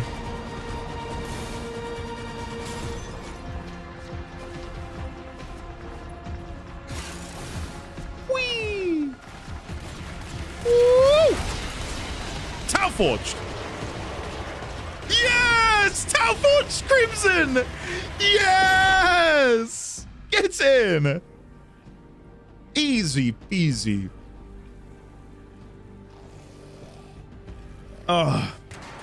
Endy die in a mission?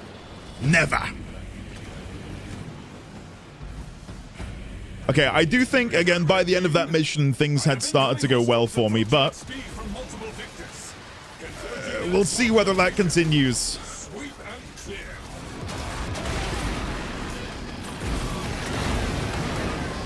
Okay.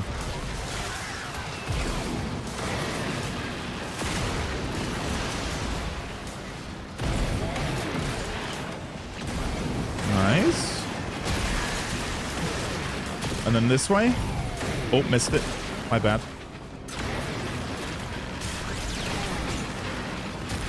And then back. Where are we going? This way? Oh, hello. Yes. Health orbs increase max health by 25 for the rest of the mission? Yeah, please.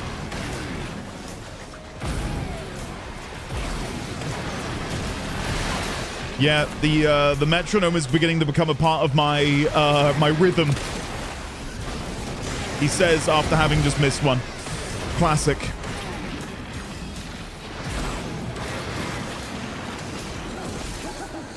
Right, this way.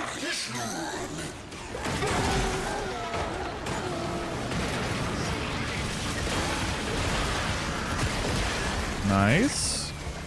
And from here this way.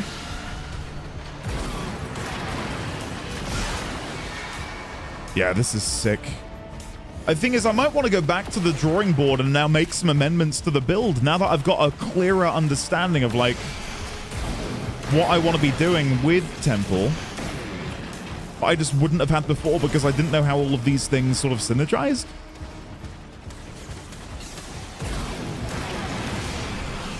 Oh, that's one of the... I see, the luminous things. Okay. Not even picking up the loot, I know. What have I become?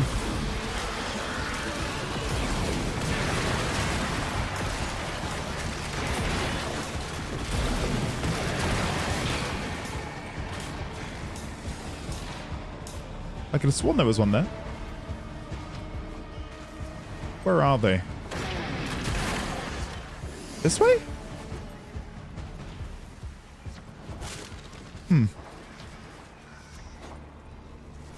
I've only got 20 left.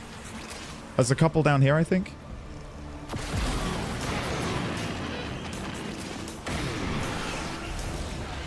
Okay.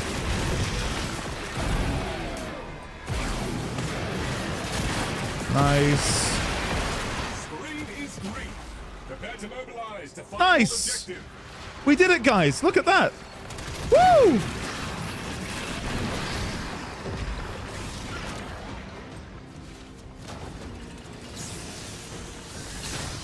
I'll take that. Damage-wise? I know it's not Tau-Forged Azure Archon. Whoa! 2 Tau-Forged? Hell yeah. Come on, team. This is sick. I do not have an Archon Vitality. I'm 99% sure you cannot trade Archon mods. I think we had this discussion before. You can? You sure can? You have an Archon Vitality for me? God, I mean, should I accept that? Oh. I mean, maybe. There's a big credit tax? Oh, that doesn't surprise me. Collect Murmur Eyes. Oh, I fucking hate this one. Okay, hate's a strong word. I dislike this one. I don't like collecting the eyes.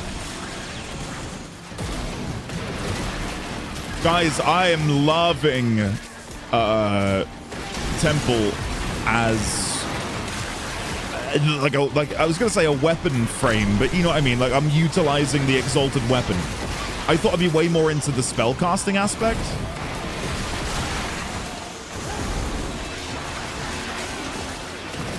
But like using the abilities in order to just make your exalted weapon Lizzie better is so fun.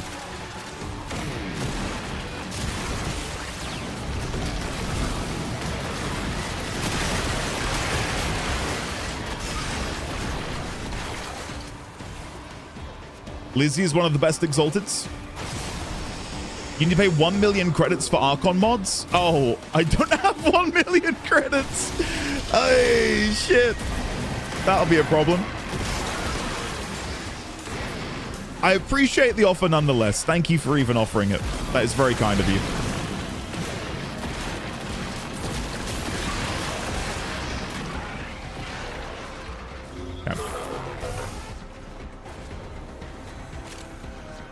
Lizzie is the best. Agreed.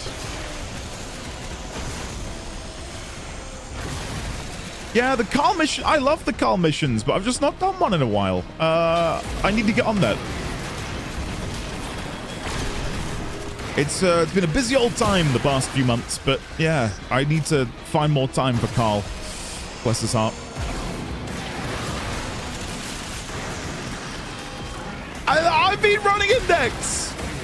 I run Index like once a month to get like a few million, and I spend it all because I'm a gambling man, apparently.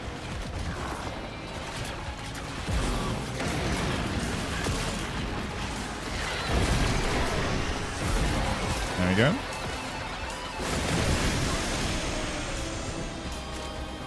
Over here.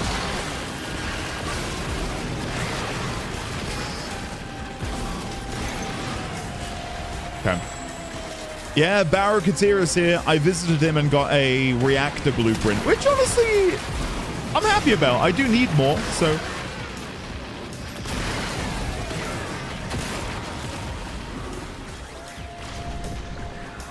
Jin on my way. Hold on. Give me 1 sec.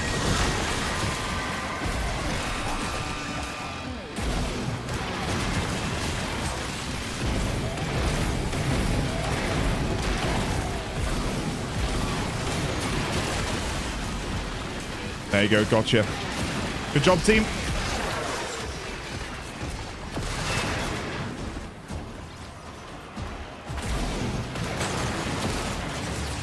Okay. Official. Gotcha. Gremlins, thank you. That is genuinely very kind of you. Yeah, I'm awful with my credits. I farmed like 10 million, and then I decided to go on a bit of a spending spree, and I upgraded a bunch of mods. I think it cost like $1 million or $2 million to buy the primed chamber. So it was like 1,000 ducats. No, 3,000 ducats. And then a couple million creds. Basically, I had money and then I lost money. So, you know, age-old tale, I imagine. Ashnor, yeah, I did see the poster. I'm gonna have to go pick that up and put it in my private quarters. Now that I've grown a deeper love of all things Temple and Lizzie and Flare.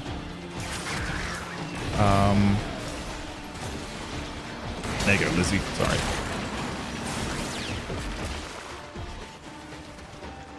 Okay, still got 30 secs. Just gotta keep that going.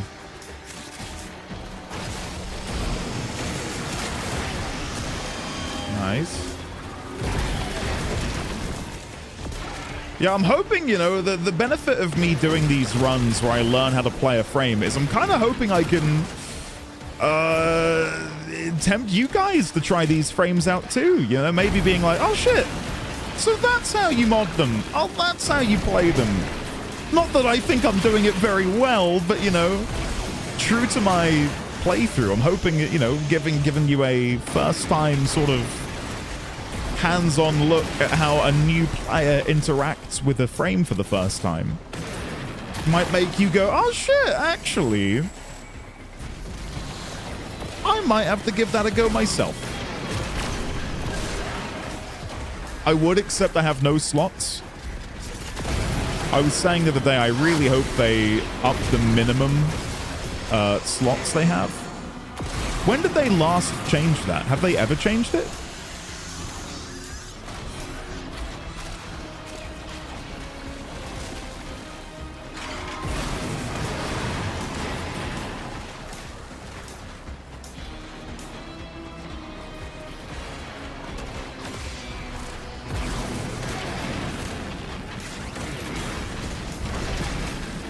Would you believe starting slots is already a problem in Soulframe? You're kidding. A year ago, pretty sure they increased it last year. What is it? Like, to me, I think 5 would be a great number. I don't know if it already is 5.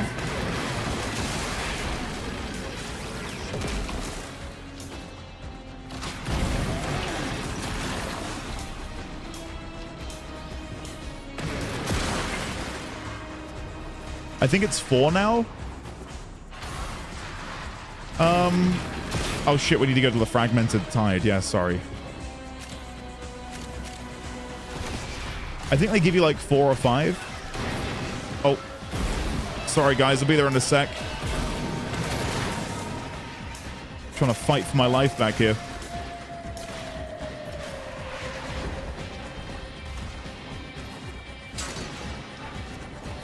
You brought like 7 of them, Gremlins? Holy shit, how many ducats do you have? How much does primed chamber sell for on Warframe Market?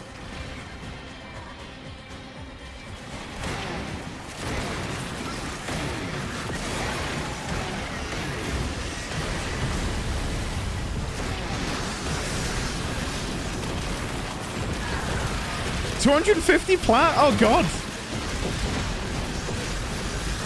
That's, I think, considering how many ducats you need and how much time it takes to farm for that, that's pretty good.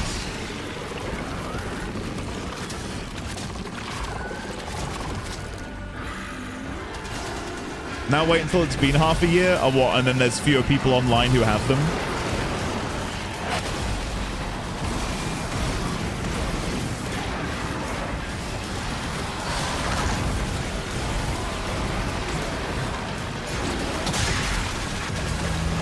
I tell you what, spraying flame into a pile of enemies is so fun.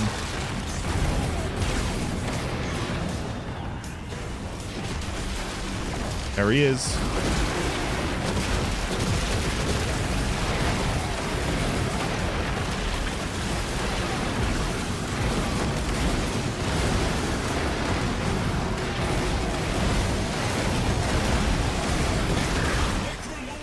Nice. Primary target eliminated.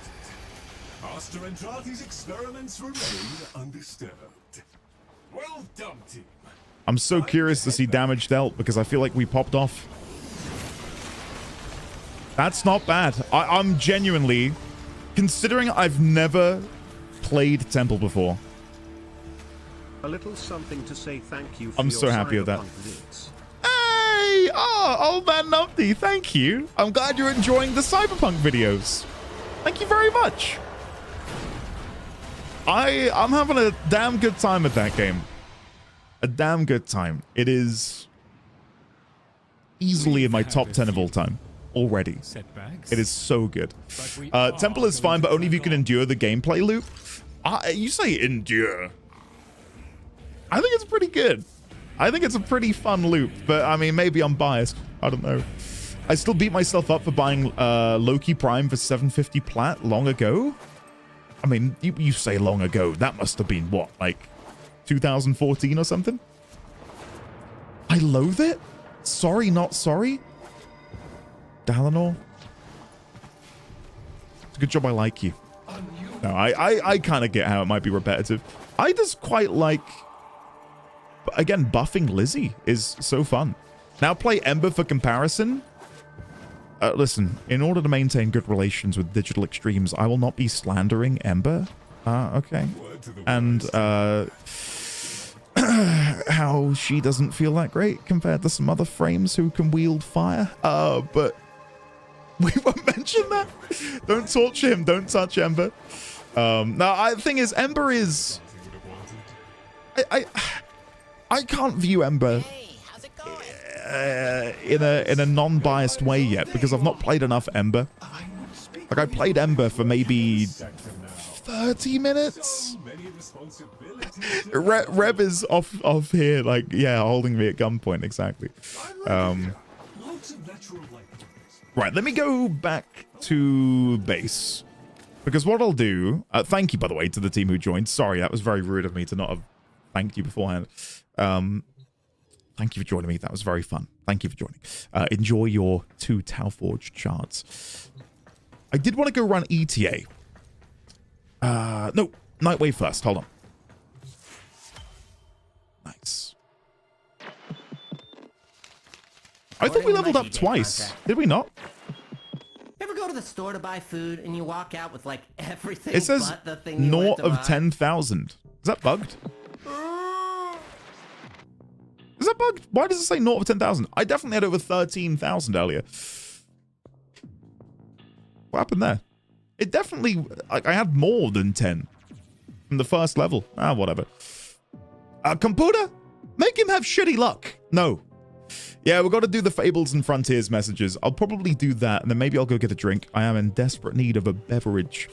But yeah, we can do some ETA. I'll be down for that. Thanks, Soul, for shuffle play. You know what 99 needs? A Warframe version of Teenage Mutant Ninja Turtles, like adult radiation samurai rats. Beppis, of course. Of course. You party wiped and... No. Okay, what I was going to do is I was going to show you what frames I've got in here that I've not leveled up yet. So, we've got Protea Prime. We have Ivara. We've got Chroma. And Sevagoth as well. It might look like I've played them. I've run them modless in Sanctuary Onslaught. So Sevagoth, Chroma, Ivara, Protea. Wukong I've never really played either. He's leveled 30, both of them. But that is in just, again, Sanctuary Onslaught. So I don't know which one I'd like to play. Maybe look at me when you get back to the Orbiter. Could be a bug. Protea, Sevagoth, and Wukong are all quite good. This list needs more Inaros. I'd have to unlock him first. There he is. Hildren. I've never played Hildren. Never got the final gyre bit. I need to go do that. I've got everything for Cora, I think. Why have I not crafted Cora yet? Never played Rhino? I'm kidding. I have played Rhino.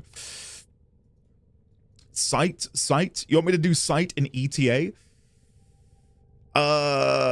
We could do that. We could do Sight in ETA.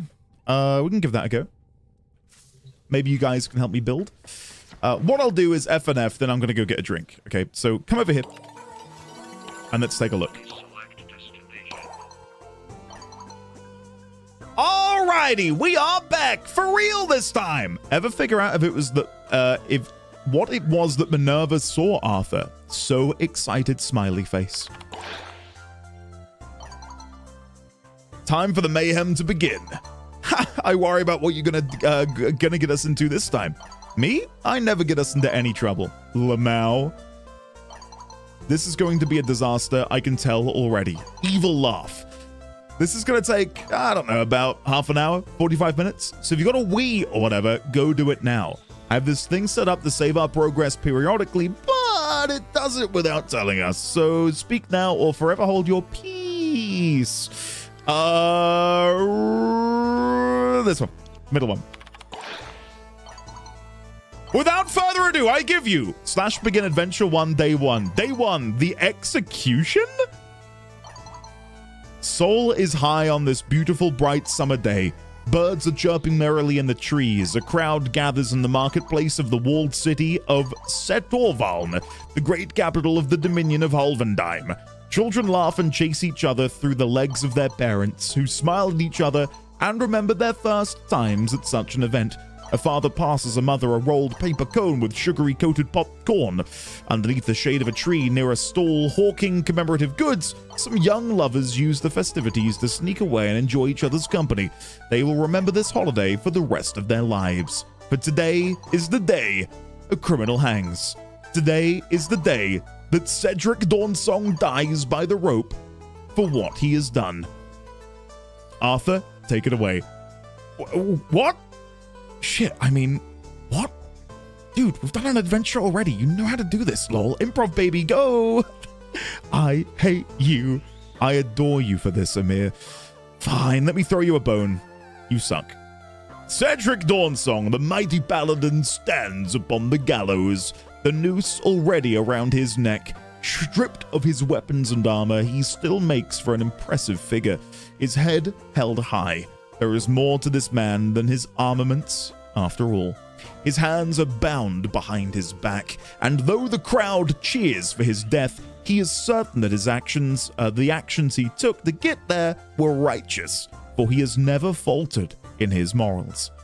Arthur, now's the time to do the whole role-playing bit. Cedric, tries to escape? Soul in a sandwich. What? Nothing. Okay, you want to try to escape? Are you trying to wiggle out of the ropes or break them with brute strength? Which is better? Go for the wriggling. Strength is less likely to succeed, so wriggling will have a lower success number. You're a paladin. Your strength is probably higher. Try brute strength. Okay, brute strength. Okay, give me a strength check with disadvantage. So roll 2d20s. Lowest number is the one we keep. Whoops. He's gonna roll high, guys. We're fine. I blame you for whatever happens next.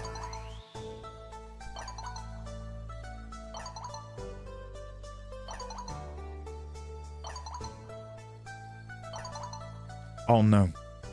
That's not good. No, it's fine. We're not going to kill him in the first 2 seconds, guys. I repeat, you suck. Cedric tries to escape as best he can, but it is hopeless. A pathetic attempt, really.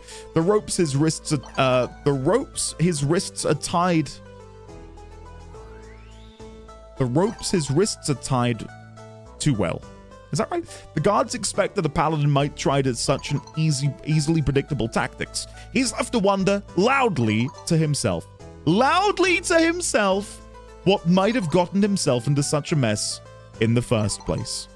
Oh! I stand upon the gallows, the noose around my neck. I cannot help but think about the feeling of rope around my neck and wonder if they tried it fresh. or tied it fresh, or if I'll be left with a second-hand rope that'll be too loose and leave me gasping for breath for the entertainment of the crowd. Soul is in my eyes, glaring and raw. Where it might be cheerful for others, it seems to mock me now. The light that I followed all my life is here to laugh at me like the children who are jeering at my imminent demise. I don't know how exactly it did, but I know my foolhardy, stubborn dedication is always following the righteous path. It's what got me into this mess. Why? Because it's always what gets me into situations like this. God knows my sister told me that enough. Gods know my sister was going to remind me of that if she ever finds me in the afterlife. Gods know my sister was probably going to resurrect my damnable corpse to remind me of that in about 10 minutes, actually. As I stand upon the gallows, I sigh and look out to the crowd. Someone has corrupted you. Someone pulls your strings from the shadows. These actions are not your doing. The light forgives all. I forgive you all. I hope someday you'll forgive yourself. Dang, Arthur. What? Did I do something wrong? Where the hell did that come from?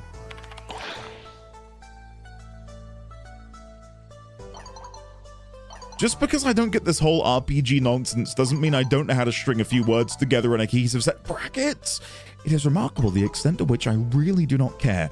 Yeah, lol. Anyway, the guards glance at each other nervously. All is not well in the land of Hulvendheim, and perhaps nothing is a bigger symptom of that than the fact that the regent sentenced the paladin of the Holy Order of Light to death, and all over accusations of committing a murder that he has no memory of doing.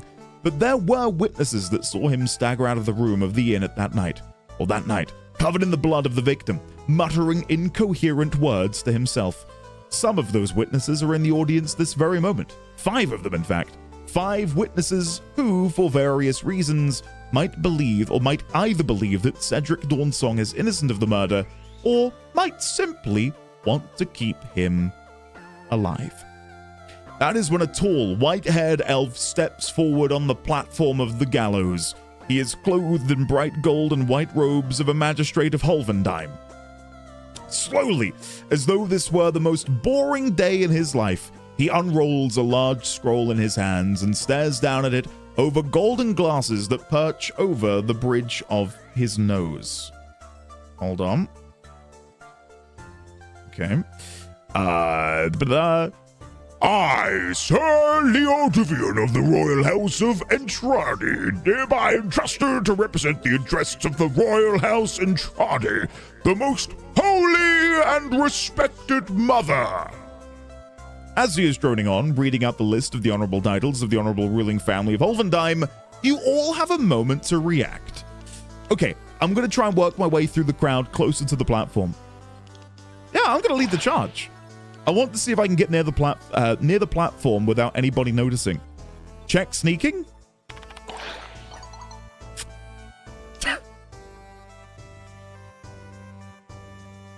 All right, I want to see how close I'd get. Come on, nat 20. 3, 2, 1. Current gifted a tier 1 sub to Finale Friday. They have given 302 gift subs in the channel. Thank you, El Current, for the gift sub for Finally Friday. I feel that, man. Thank you. 7 minus 1 is 6. Not great. Indeed, hey, hope all is well in the D20 family. We go again. We go again, Mr. Simo. Thank you for the 65 months. How are you today? Wearing armor, sneaking really isn't your thing, but you're able to get within about 5 feet of the platform before the guards start to give you looks. But dressed as a knight, they probably all assume that you're the bodyguard of someone who paid for the good seats, so they all leave you to it. Now you're left to wait for the right moment, and to see what the others might do. I'm standing my feet close to the back in the shade, somewhere Sol would be out of my eyes. Duchess is at my feet. I'm being careful to line up my shot, read me? I'm only going to get the one, but I want to know how hard it's going to be, yeah? Do I have a fate's Arsol's chance in hell of pulling this off, or am I wasting my time? Is what Lord Raylan Kingsacre is asking himself. If Lord Raylan Kingsacre is planning to do what I think he's planning on doing, you know muskets aren't rifled, right, Q? What do you mean they ain't? They are rifles. No, lol, what I'm saying is that the spirally bit inside a rifle wasn't invented yet. That's the bit that makes a bullet go straight. WTF, are you serious? Yeah, muskets were terrible guns. They made better stabbing weapons with bayonets on them. They never shot what you pointed them at, lol. Then why the F did you let me take the musket as a weapon, you knobhead? Because you named it the Nobilizer. I don't know, it sounded cool. Not to be the resident history nerd, but rifling was around as early as the 15th century. It just merely wasn't as common until the mid-19th. It was reserved for hunting and the like due to its high cost. So our lovely posh gentleman here could have arguably had access to a rifled musket capable of shooting in a straight line. Thank you. I stand corrected. An argument gladly accepted. And this is how we all learn something new, kids. But if you are gonna do what you're trying to do, it's gonna take at least a DC of 18. Effing finally, a straight answer. Okay, I take a seat. Somewhere I know I'll have a good view. No glare, nothing in my way. And I cast Longshot. Hey, first spellcast! For those who have never played a ranger in FNF, Longshot is a level 3 spell that lets you set up for 2 turns, then roll an attack with 3 dice, so double advantage. And what brings our Lord Kingsacre to the hanging this morning? I was at that destitute inn for my own purposes, and I'm here for my own purposes. I keep my own counsel for now. Who's up next? I am... see, I don't know what my character would do. She's probably still drunk from the night before, lol. Lamau, drunken barbarian in the crowd. What could possibly go wrong, owie? I say go with it. If you say so. Hey, remember, I always give bonus points for being in character. The crowd parts unexpectedly from the back as a figure comes storming in to see what all the fuss is about. Excuse me, followed by a loud belch is about all anybody can see at first, as Moroheim or Morihime Ichigeki is usually seen before she is heard, or felt as someone else is shoved, and flies out of the way and lands some 10 feet away in a pile of garbage. Oh, oops, sorry, had the dial up too high. Oh, is there a party? A cough and then I hate parties. Have you been to the city before? Yeah, and the guards would probably know me. I cause problems, but I pay my share of the repair bill. I'm a bit of a local attraction on the weekends in the wrestling pit. Morihime Ichigeki, otherwise known as the One Strike Princess. She was at the inn the night of the murder, spending the other half of her wages. She knows Cedric is innocent, and she knows this hanging is wrong. She might be sober enough to stop it. Lol, perfect. Who's up? I stand and watch this farce. The birds sang to me of the corruption that poisons the water of the city, but I watched my friend fall victim to it all the same. Didn't listen to my warnings. Now he's on that gallows waiting to die. Up in the branches of a nearby tree is a long turquoise serpent with wings made of the crimson petals of a rose. Its bite is deadly venom. Like all serpents, she waits. Letty is real good at this. Holy shit. Dramatic. Eleanor? Sanguina Callistae, sorry, watches the affair with an electric kind of conflict in her chest, for her brother is on that platform, about to die, which ostensibly is a terrible thing, for she loves her brother very much and would not want something like that to befall him. Yet on the other hand, she feels the tightening of the guillotine around her neck like the embrace of a lover's hand, ever so slightly. The call of her patron, the will of her other, the great nameless one who delights not just in death itself, but precisely this manner of death, of executions, cold death, empty death, perfunctory. The crowd is immaterial to it. Sanguina can only summon her tome to her hands. She cannot look away. Okie dokie, points for character accuracy. Hereby sentence you to death for the murder of the Princess Nata. Sir Leodivian rolls the large scroll back up as he finally finishes his speech. He turns toward the hangman, who places his hand upon the lever that will open the trapdoor beneath Cedric, when suddenly, for just the barest and most imperceptible of a fraction of a second, time seems almost to stop. The birds stop chirping. The leaves in the trees stop rustling. The children stop laughing.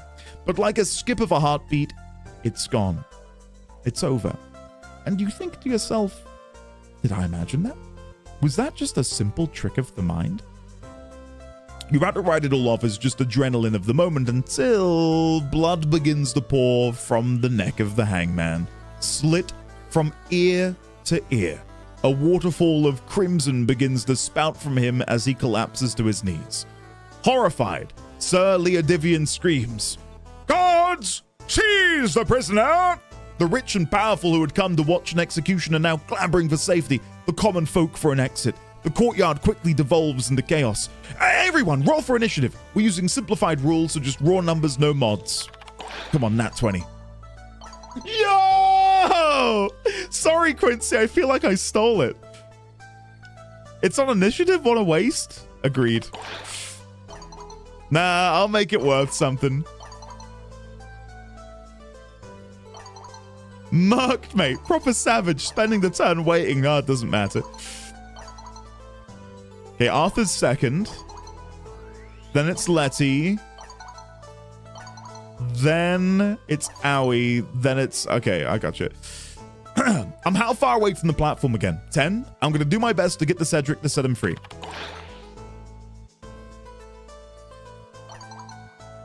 There is a guard standing point at the bottom of the stairs and another at the top, but you've caught them entirely by surprise. And in all the chaos, you manage to push past the first one and get to the top of the platform before the second has the presence of mind to draw his sword.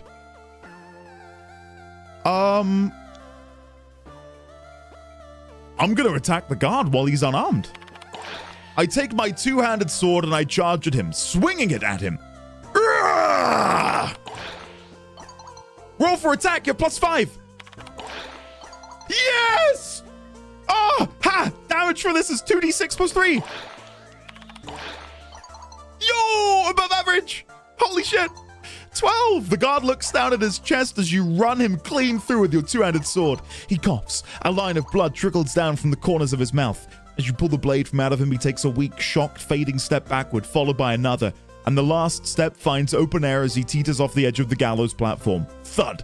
I don't think that guard will be causing you any more problems. Can I loot the body? I have to click it, guys. I have to click it. Later! It's Cedric's turn for what it's worth. What are my options here, Amir? Wrists are still tied up and bound by a noose. You could roll to try to escape again, but without your hands free, you can't really cast spells. Guess I'll just try to roll to break the ropes at my wrists again. I'll use strength. You know what? I'll let you do it with advantage. 17! That's gotta be enough. With a roar, you feel as the fibers of the ropes begin to rip, stretch, and finally, like the ligaments of a corpse, give up its last gasp. Your hands are free. I'm going to rip the noose off from around my neck. Fantastic. Just as you think you can breathe, you hear more shouting as the other guards start to gather their wits. 3 of them, led by the captain of the guard, are the only ones brave enough to stop you. Everyone else was cleared out, it seems. How did you say that? The X is like a... ch, isn't it? It chell? It's chell. It is your turn. I'm going to fly down to the nearest guard. As they do not know I'm hiding in the branches of the tree and sink my venomous fangs into his stupid neck. I get to roll with attack advantage. It is a sneak attack after all. Correct. Nat 20. Letty! Oh my god. The closest one to you is the captain of the freaking guard, Letty. Oh no, Amir. Oh, Lo siento. Did I ruin something? Can we go back? I'm so sorry. Are you kidding me? This is what I live for. Play it out. Tell us what happens. Itchel does not go for small prey. She is a druid of the fang, of the claw. She wants a challenge. She saw the big one and knew that that was the one who had to die to scare the others off. I strike before he even feels me land on his shoulder. I wrap around his neck, my feather petal wings soft as a kiss. My fangs pierce his skin. My venom enters his veins as quick as a crack of lightning. Sheet says 1d4 + 4 bite, then 2d6 + 6 venom. He has to make a roll to see if he takes it all or half. Nope, he dead. He just dead. You bit, he dead. The adrenaline coursing through his veins is both a blessing and a curse for the captain of the guard. So was the heart condition that he did not know he had. That was going to end him someday in the future, though who would say when that day might come? It didn't matter now, because both of those things were the reason why Itchel's venom coursed through him faster than he could feel. It was a painless death. He blinked once, twice, shut his eyes a third time, and slumped to the ground. A clatter of heavy armor and weaponry as the venerated soldier, the noble hero of many a valiant fight, was brought low in one single moment by a single serpent's bite. And just as Ichel predicted, the other 3 soldiers, seeing the unnaturally winged serpent with its brightly colored scales and feather petal wings slowly uncurling from the dead body of their fearless commander, quickly turn tail and run for the gates to the courtyard, screaming for reinforcements. Congratulations, guys, you won! But Eleanor, Aoi, and I didn't get turns. Not my fault that he here ganked the captain of the frickin' guard, lol. Don't worry, you'll all share the XP and loot, and you'll get to do cool shit next time, I promise. I was enjoying watching the show, for one. Morihime was probably throwing up in a barrel anyway. I think we need to loot the corpses. Is that really the priority when there are reinforcements on the way? Fine, you're probably right. Hey, all of you this way! Someone shouts from the other side of the courtyard. Quickly! As you move closer to investigate, you see someone cloaked in black, standing near a small wooden door that leads deeper into the walled city. He is wearing all black, with deep purple highlights stitched into the edges of his clothes. You can't make much else out from his features, as he is standing entirely shrouded in the shadows of the doorway. I work for a friend, the same friend who arranged the executioner's accident. The way out of the city is clear. You'll find more answers once you reach the woods. He turns into the corridor that leads into the stone building, and as you peer in to try to see where he went, he's gone. Simply gone. There's a loud noise of shouting behind you. The reinforcements have arrived. At least 20 soldiers or more are pouring into the courtyard. What do you do? We go into the corridor. You descend into the depths of the dominion of Ulvendheim, and the smell of moisture and dampness hits your nose. You turn a corner, and another, and the sounds of the rabble and the guards dies away behind you. Torches, recently lit, line the walls, showing you the way. Whoever pulled strings to coordinate your escape, they knew what they were doing. This was all carefully orchestrated. You pull up short suddenly as you arrive in a large chamber that empties out into a waterway on the outside of the city. You can see daylight again. There, sitting on a rock, neatly tied up with a purple bow, a literal bow, it's all of Cedric's personal effects. And on it sits a scroll with the seal of the royal family of Ulvendheim. But we'll have to learn more about that, or about what it says, tomorrow on day 2 of the adventure. Phew, what a doozy. Sorry to rush it at the end there. These things are always running long. I'll save my giant swamp rat encounter for another time. Oh, yeah, I guess we can ditch the brackets now. Fascinating story as always, Amir, dear. Have a wonderful rest of your day, everyone. Great job, Amir. Yeah, I just hope I get to do something next time. You will. I'm sorry. I didn't expect Letty to one-shot the boss. Yeah, sorry. Blame your Amir bot, or whatever it's called. I loved it. See you all tomorrow. Great job, Amir. That was a lot of fun. Thanks for doing this. I know it's a ton of work. Ah, you're welcome, and yeah, it's been fun. I hope other people really enjoy it, and they aren't just saying so. I know these sessions can get long, but it's like one of the few ways I can, like, I don't know, break up the insanity, you know? Make everything make sense. I don't know how to describe it. Any woozle, wasted enough of your time. You should go shoot things in the head in the far future or something. I have tomorrow's adventure to plan. That was cool. That was really cool. Wow. Happy 42 months, Knighthood. I hope you're all having a great Friday. Thank you all for making this community one of my favorite spaces to hang out on the internet. You're all great in vid love. Right back at you, T-Rex. Can we please get some love and chat for the lovely, not so terrible T-Rex with the tier 2. Thank you, T-Rex. It is a pleasure to see you today. Thank you for not only the support, but the very, very, very kind words. Thank you, buddy. 42 months, bloody hell. I can't believe it's been 3.5 years since I started Shadowbringers. That was a real revelation, discovering that last night. What do we think about the F&F then?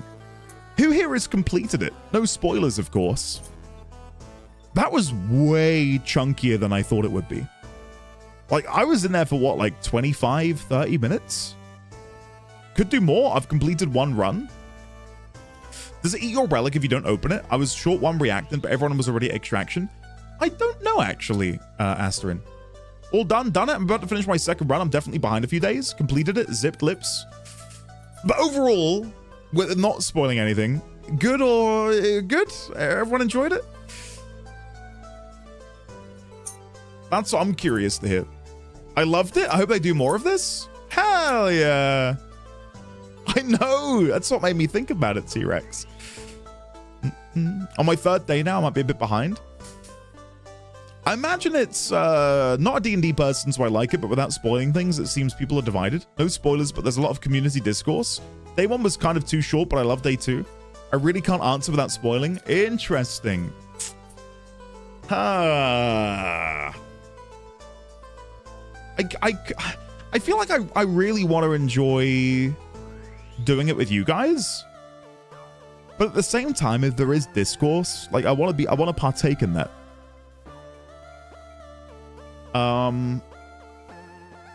Maybe I can play through it and then recap for you next Friday. Maybe. I think you should play it and record it offline. I might do, because I'd like to have or like partake in these conversations. Okay. Curious. Very curious.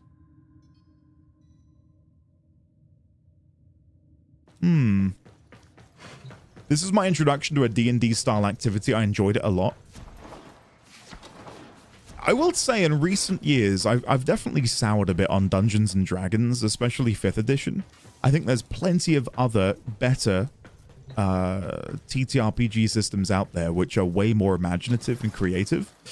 But that being said, D&D is still like... Pathfinder is a great suggestion. It'd be cool if we could find a way to facilitate people being able to come and play games like that in our Discord. Like if we could get like a Pathfinder group running or something. But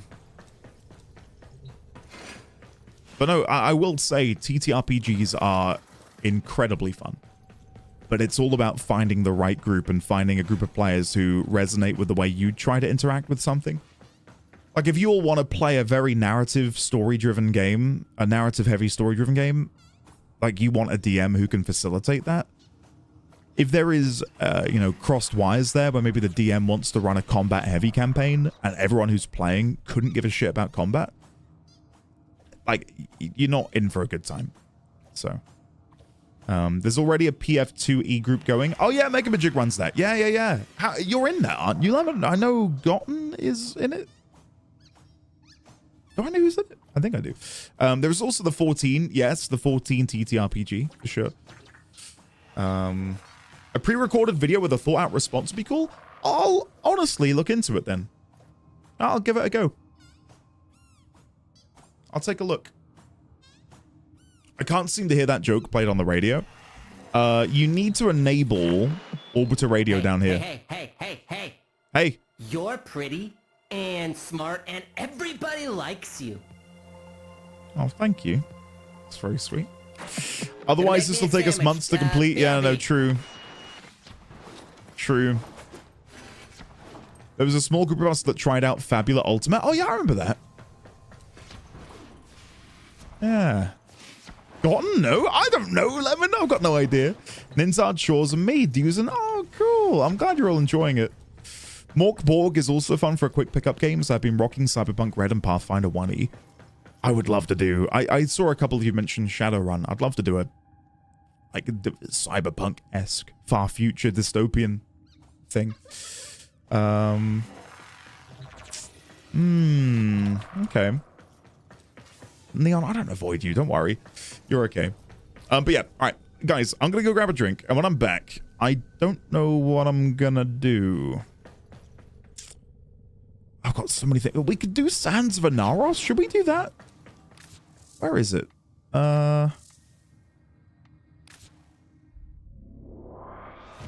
Should we do Sands of Anaros? Is it finally time? It might well be. All right, guys, I'm going to go get a drink. Stretch your legs. I certainly am. Enjoy the BRB screen. If you are new here, then there's some funny clips in here that I hope you enjoy. I'll be back in about 3 minutes. 3 minutes. See you then. Spin? Oh, get out. Come on. Here we go, chat. This is it. No. No.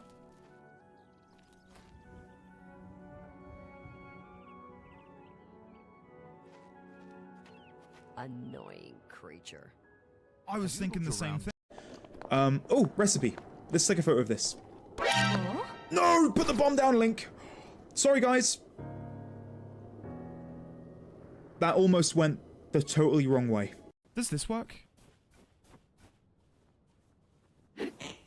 Ah, no. Wait, what if I jump? Try it again? No. One last try? Ah. Oh!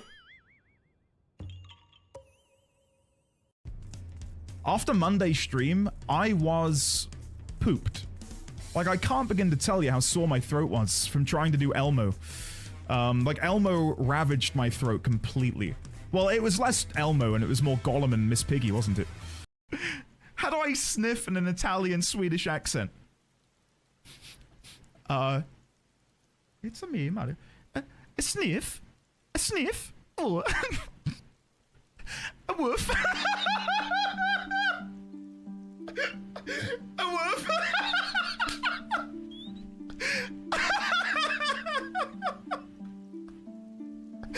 A woof. Is that right to assume? The cat is still in the poison?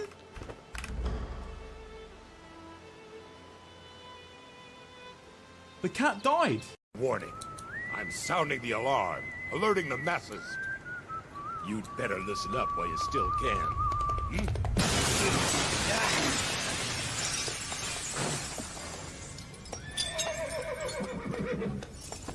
Andy.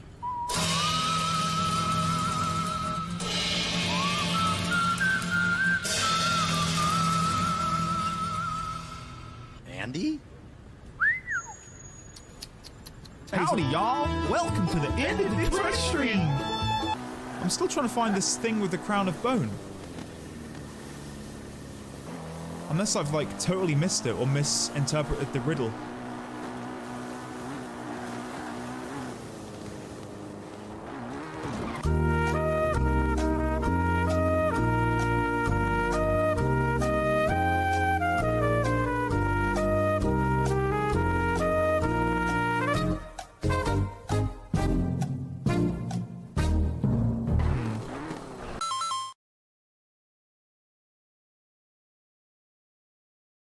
Are you sure about that? What's the optional reward gonna be?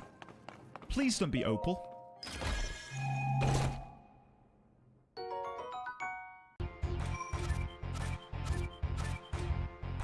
What the f— Now, a lot of you have been naysayers, saying, Andy, you're not going to be able to do it.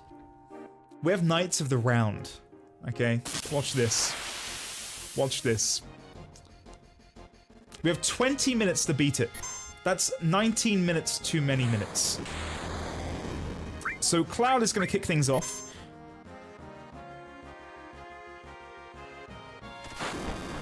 Okay. Sid will revive everyone with Phoenix.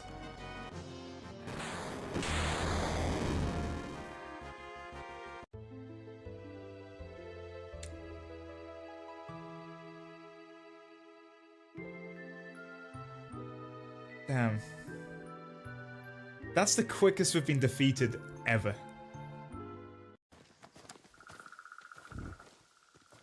I don't know what. Aw, look at him run away. Aw, okay, he's pretty cute. He's pretty cute. We'll leave him be.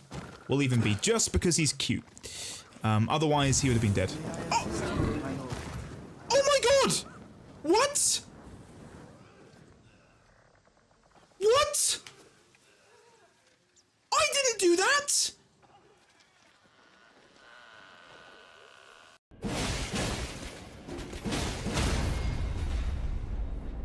What is he doing? He's beginning to believe. Wow. Well, we've got it now, chat. Now that it matters, we've got it. Oh, no, no, no, no!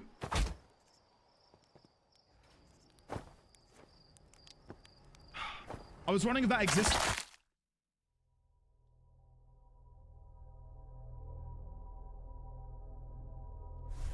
I don't think that could have gone any... I don't think that could have gone any worse. Get over here. Oh!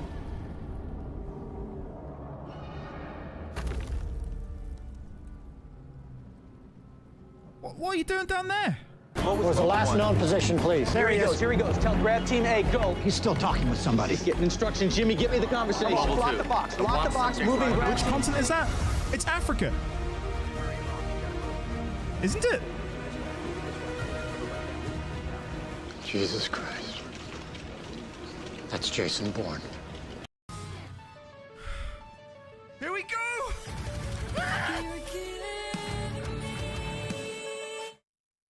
Oh.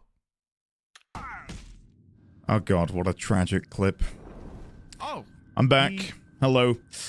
Kurja, what did you report to Larian around release?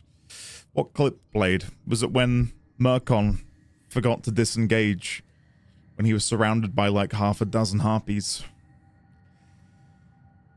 The elevator? The elevator thing.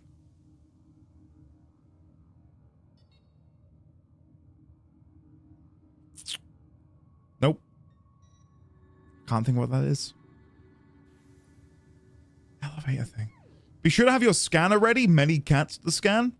You were on an elevator and your character portrait. Oh, yes. Okay, I remember that. That was on, yeah, on the tutorial bit. Yeah, I know. I'm with you. Thank you, guys. Right. Sands of Inaros. Help Barrow Katir raid an ancient Martian tomb for a mysterious treasure. Before I queue, let me... Should I say his temple? I feel like I need to go back. How old are these clips? He looks so different. There are clips in there that are from more or less 8 years ago. So, you know, it depends on which clip in particular you're looking at. Dante. There we go. Our boy is back. And you guessed it. We've got to... I was going to go to the Rubico, but no, we'll go Vectis. We'll go Vectis. There we go. That's better. And once again, all was right with the world. I don't know why I'm equipping all of this stuff. Latum. This is just sort of like my default loadout for whenever I play Dante. Cool.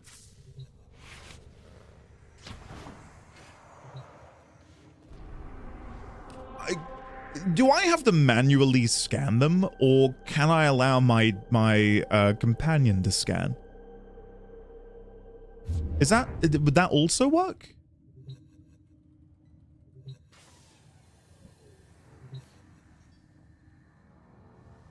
I don't know how you meant to get the codes otherwise. I'd highly recommend you scan them. I think it's manual. Okay, well, I've got it on Quickbind, so... Sands of Inaros isn't a fun one? Well, let's find out. I have a rare opportunity for you. Okay. It seems there may be a tomb hidden on that forsaken place. Tombs mean treasure, and yet sadly, my usual relic hunters are superstitious idiots who refuse to disturb this so-called sacred place. You, Tenno, however, are more pragmatic, especially when it comes to ducats, am I right? I do love a ducat. He's not wrong. Okay, let's go and explore the tomb.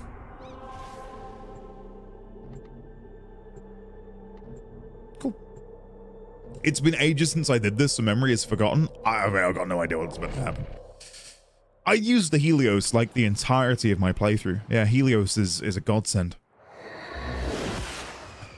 Desert Tomb. Faction infestation. Oh, great. Well, we've brought the boy along for this one. Oh my. You can feel the filth and grit in every breath. This desolate rock is the former colony of the backward-thinking sky worshippers. Their stories are worth as much as the sand around you. Mm-hmm. Nothing. The Grineer took pity on their miserable existence years ago, returning this so-called civilization to the sand. Yet for some elusive reason, their relics have become quite fashionable and thus valuable. Rare antiquities. That's why we're here. Okay, I mean, I love a rare antiquity, so yeah, I'm chill. Down to give it a go. Andy just jumping through those magnetic doors. Yeah, I mean, I can't avoid it, can I? You can't roll through them.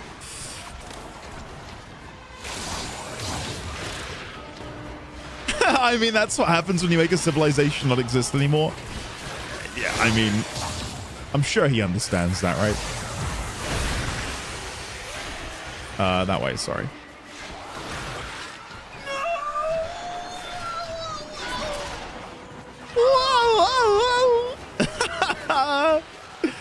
That's my voice, guys. That's me. I think that was half a decade ago. I played FF9 and I failed a... Wait, what is this? We have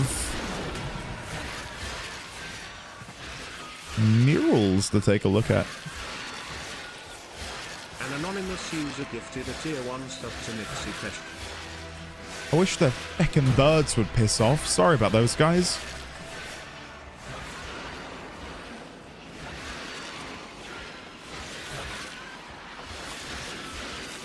I'm gonna wait for the birds to end. They've got 27 seconds left. So how's life?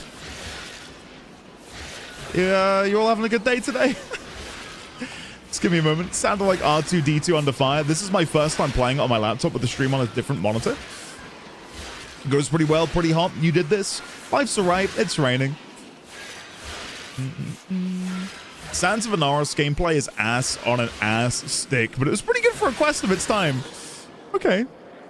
Well, I'm interested by some of the imagery we have in here.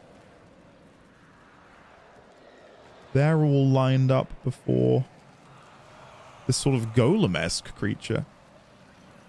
I mean, these appear to be the sentients, right?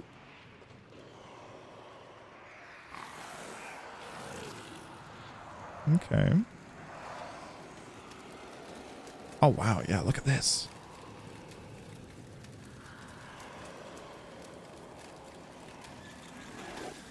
Ignore these glyphs. Nothing but nonsense about their so-called God King. Inaros, is it? How quaint. The only thing heaven sent from Inaros would be the price his relics fetch at auction. Leave me alone. Hush, my little Dune. You don't need to be scared. There. That's right. Shake out the sand. But remember, not all of it. And I'll tell you the story. I'm getting ASMR from... Tenno, what is this? How are you doing that? Long ago, the lands of our colony were cursed. They were soaked in fear. The Golden Skymen would come and take our children away. Young and old alike cowered before them, afraid to lose their most beloved.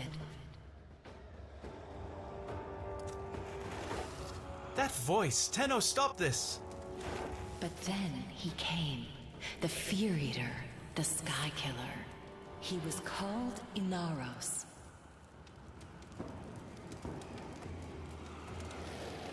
Golden Sky people, you say? God. Can you think of anyone who might fit that bill, guys? Golden Sky people?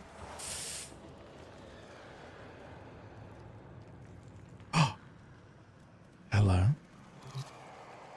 Take Sacred Vessel.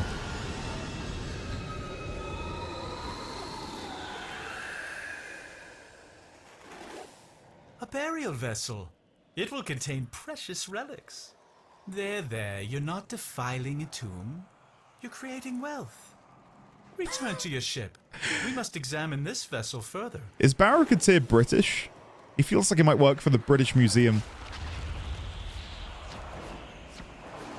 You're not defiling a tomb. You're extracting wealth. Very likely. Oh, look, this is an interesting place to extract. This is like a unique zone, isn't it? Hold on, let me try and get up here. Oh, hell yeah.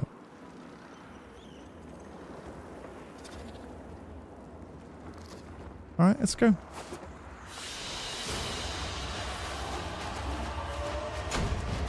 Inaros Blueprint and the Sacred Vessel. A peculiar relic from the tomb of Inaros. Mars is probably one of my favorite... I'm here to tickle the whim. Never mind. Let's just move on. Okay. I could have never foreseen this. That vessel, it contains primitive etchings that seem to be a sort of blueprint. Was a Warframe entombed there? Look at it. It's this is cool. exquisite.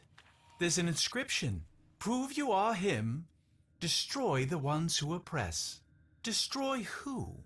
Does this smudged glyph represent some enemy? You'll have to carry that vessel into battle and prove yourself if we are to unlock these secrets. Fulfill the vessel's inscription.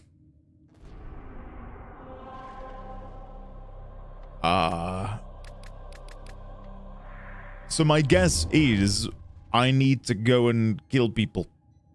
Fulfill the vessel's inscription. Can I read more over here if I click through? This says fulfill the vessel's inscription.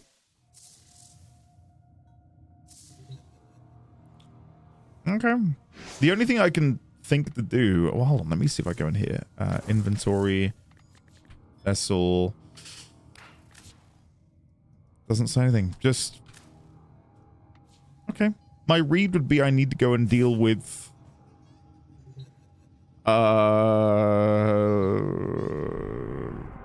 I suppose... Those over in the void? That can't be right.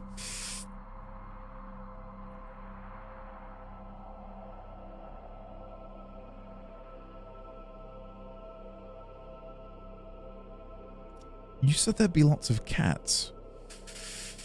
Place as a decoration? Oh, smart. I don't think you can, but what? Oh, it's here. Oh, view sacred vessel. Oh, I wasn't sure if it would do anything when I click.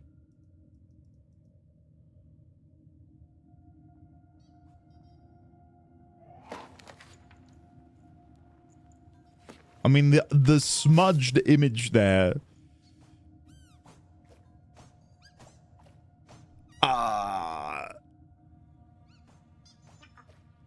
It looks like it's meant to be infested. So maybe I want to go and kill some infested, which makes me want to go all the way over to Eris. Let me just go do an infested mission and see what happens.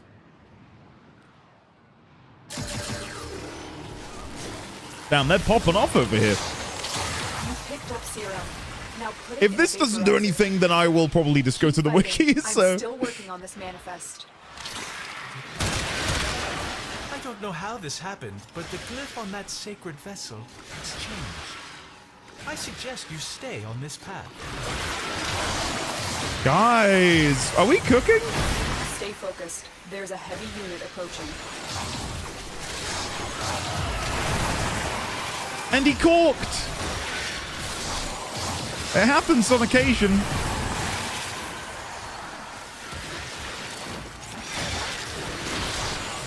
I just noticed that one of the arms was longer, and I thought, well, I know of a people. I've reconstructed half the manifest. Our disease found. Seven-Handed, thank you for hanging out today, buddy. It has been good to see you. Hell yeah. Did they update this quest? You used to have to add it to your equipment wheel? What, the vessel? You'd have to summon the vessel? Is that what you mean?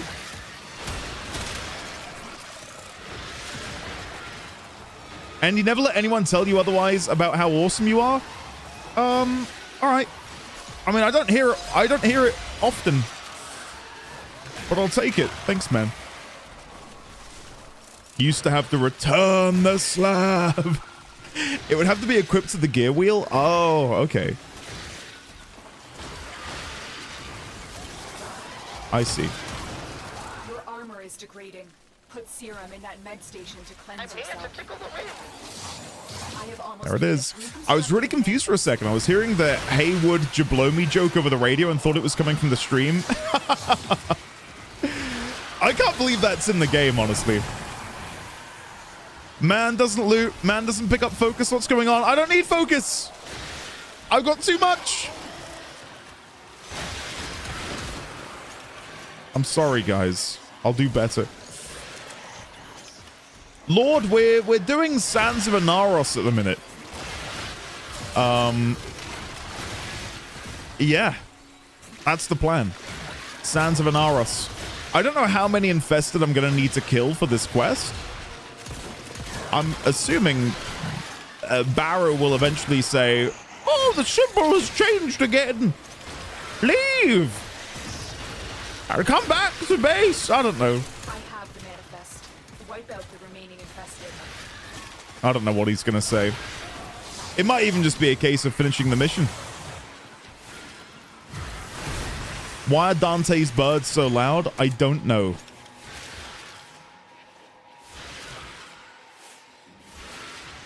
This is what was in the manifest. There's more where that came from. I've already got Nidus. I think I've got the original Nidus. Mission complete. Excellent Okay. work, Tenno. Let's see if that does anything to the vase. And if it doesn't, then I'll go back in. To this day, it's probably your worst impersonation. What was my worst impersonation? I can try and one-up it. I don't know how this happened, but the glyph on that sacred vessel, it's changed. How many do I need to kill? I suggest you stay on this path.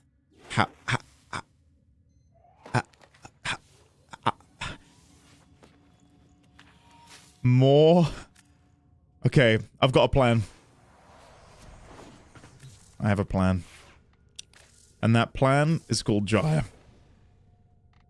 And of course, I need to amend that. Okay. Yep.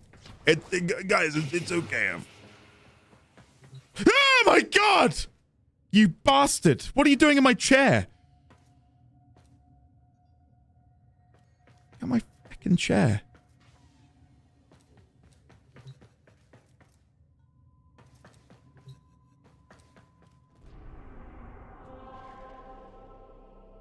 The chair is haunted, perfectly normal. That's why it's a normal chair. Oh, because he sits in it. Right, okay. Jesus Christ. I was expecting him to be sat on the market table, which is why it scared me so much. Anyway, sorry. Let's see. Infested salvage, defense. No, I don't want to join a squad. I want to run it solo. Shit.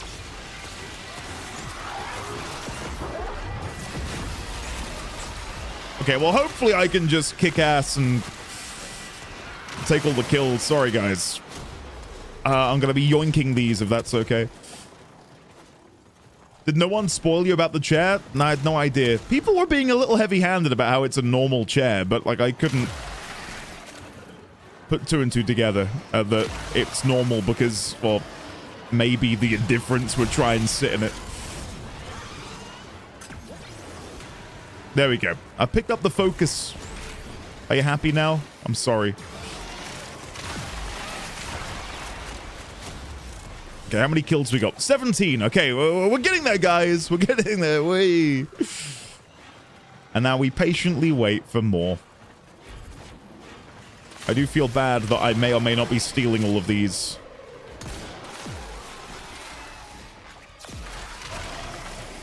And then this way. They won't mind. They won't mind. I'm just killing a few of them. They can, you know, go for a break, go to the toilet, get a drink. I'll happily carry for a moment or two.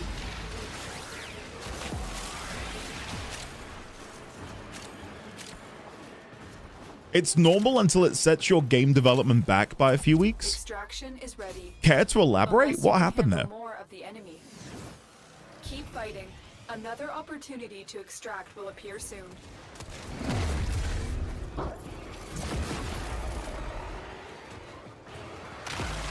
Make it months? What, that chair costs months of development time?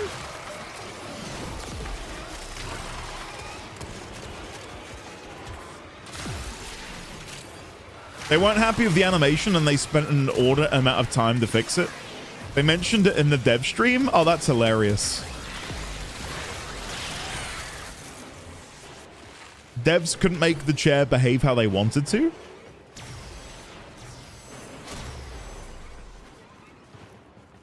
This reminds me of, hold on, I wonder if I can show it.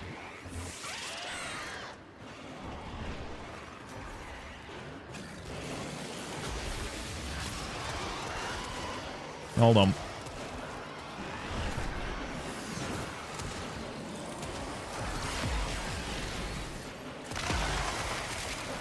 It reminds me of this. Images.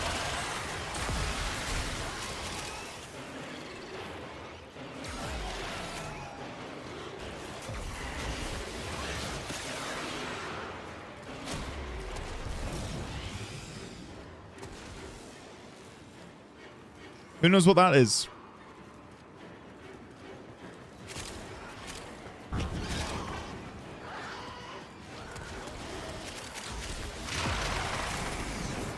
Fallout, New Vegas, Half-Life. It's Fallout. Fallout 3. Yep. In order to make the trains move, instead of programming an entirely separate system, they made the train essentially a wearable piece of headgear for a human model and then moved the human model using its own acceleration parameters. So if you ever see a train in Fallout 3, that's what it looks like underneath. But isn't that like that's like the kind of scrappy development which I think really solidified a lot of well, not solidified, but was a core part of so many games of, I think especially the noughties, the 2010s, early 2010s, and just trying to find ingenious solutions to problems which cut corners, but in a really clever way. They had Skibbity Train in Fallout 3. No generative AI can come up with something like this. No, you're right. It's ungovernable. Gee, thanks for running trains in Fallout. Sorry, Elkarin. Please accept my profuse apologies. Pure human ingenuity. Do you guys know of the bunny in WoW? The only bunny I can think of in WoW is the Dark Moon Fair bunny. Is there another one? Return to your ship. We must examine this vessel further. Okay, there we go. We killed enough infested. I'm guessing it was to kill 200 because I've just crossed the 210 mark. That didn't take too long.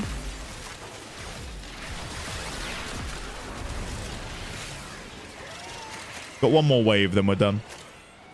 Did you know that also the Museum of Technology uses trash cans to hold up the aircraft exhibits and you can open them? I didn't know that. Limitation breeds creativity? Yes, definitely. 100%. Become ungovernable. Become train. The bunny is the real player of WoW? So what, like every character is at its core a bunny rabbit?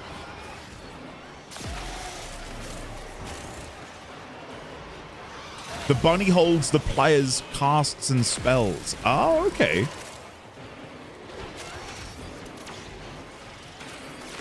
I'm aware of the bunny occasionally appearing as a sort of placeholder spell image icon.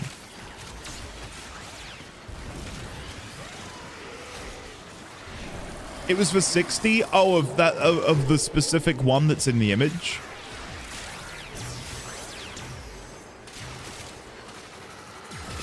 I guess that makes sense. It's a bit wonky, but the assumption is that if you run infested missions, you'll eventually kill them all, right? Runa Fjord, thank you. That is very kind of you to say. That's very kind of you to say. I appreciate your appreciation of my nuance. Appreciate that. That's the last of them. I think it's very easy to blindly just follow and love and promote and enjoy and, you know, wax poetic about how much you enjoy something. But not that everything that needs to have a critical eye cast upon it, but to be able to look beyond your own bias and realize, oh, leave relay. You know, things could be improved or whatever, depending on the context. Thanks to the YouTube algorithm for bringing us all together. Well, thank you guys for clicking on the videos. I cannot thank you enough. Right, let's have a look at the vessel. Is it going to transform into something else?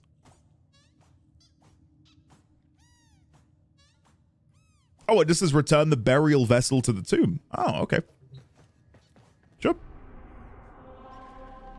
You don't have to tell me twice. Imagine that without Jaya. I could have played another one that had a big AoE.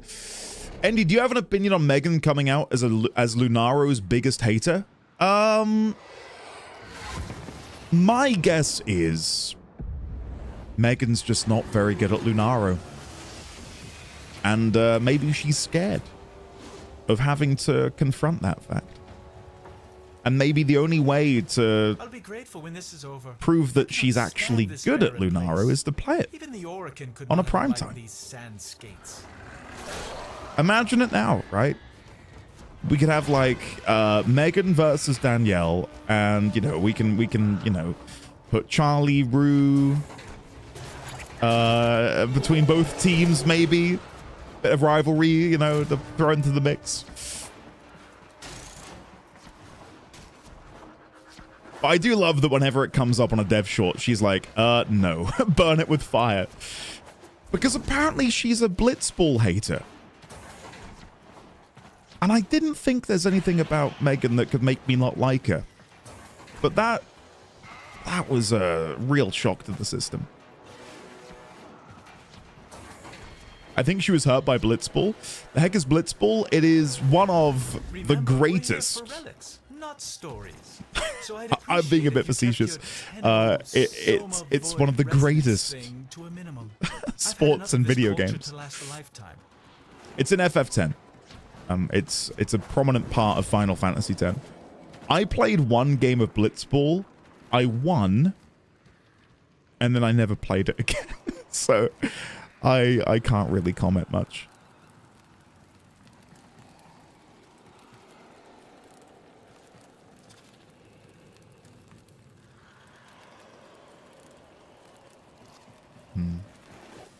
Take the vessel to the door. What happens?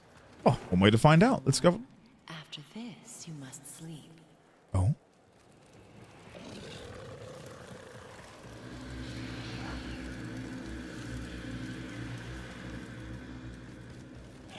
I did dodge 100 lightning bolts in FF10. There's a little rock that you can like run around and then jump over. It made it very easy.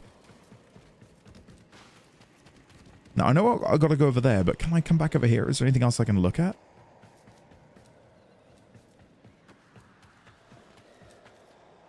No. Okay.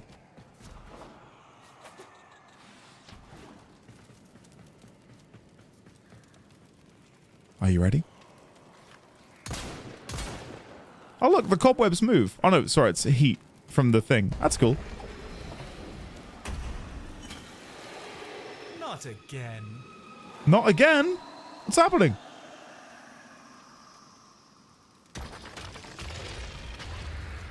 That was a cool animation.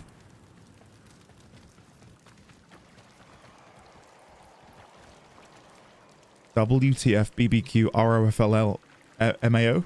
What is happening? Another one.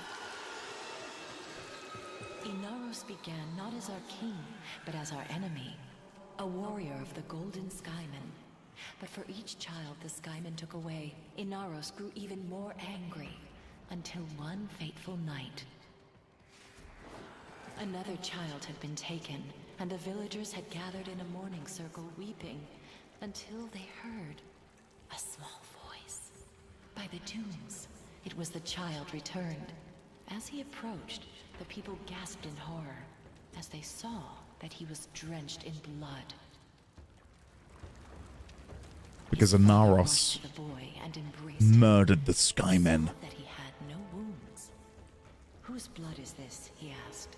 The boy looked to the sky and said, "This is the blood of the Skymen. This is the work of Inaros." By the sand and the stars, the Skymen raged. They set upon Inaros with their armies, but none could prevail. For he commanded the sand, he commanded death. Inaros ate their fear, and became stronger. None of this could be true, could it? And so they left us and took with them our fear. On that day, Inaros became our king, and in a great whirlwind of sand, ascended to watch over us from his throne in the sky. Okay. What if? It can't be. Defeat the attackers. Oh! Probably should have scanned you, sorry.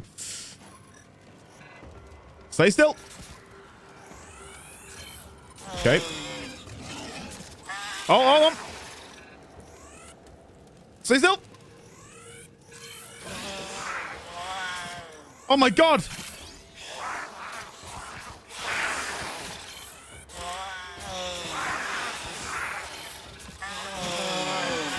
Stop killing them all! Gladstone, you monster!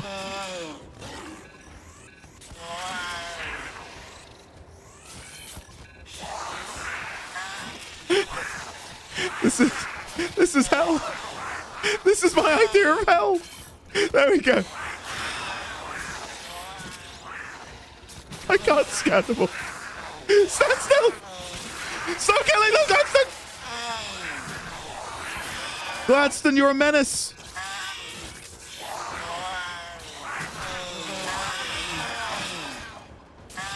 Oh, well, he's done a good job. I can't blame him. He's just doing what I trained him to do. Back in session. So I can once again watch without worrying if the game will traumatize Adit can celebrate. No, if you will excuse me, I shall be cleaning the dust from my corner where I hid all my lurking snacks. Oh, Kendra, it is lovely to see you. I hope you are well. Hope Addy enjoys the next school year. Thank you very much, Kendra, for your... Oh, for God's sake, Gladstone, you're too powerful. Okay, there's one more. Hold on. There you go. And then we've got one up here. What's your favorite snack, Kendra? Go. Tell me all I need to know about your favorite snack. That voice. Return to your ship. I must collect myself. Oh, I even have the scan hammer. I probably should have used that. Shit. Never mind. Okay, let's see. What have I got? I got 9 Kavat genetic code. Fear sense, pounce, territorial aggression, cat's eye.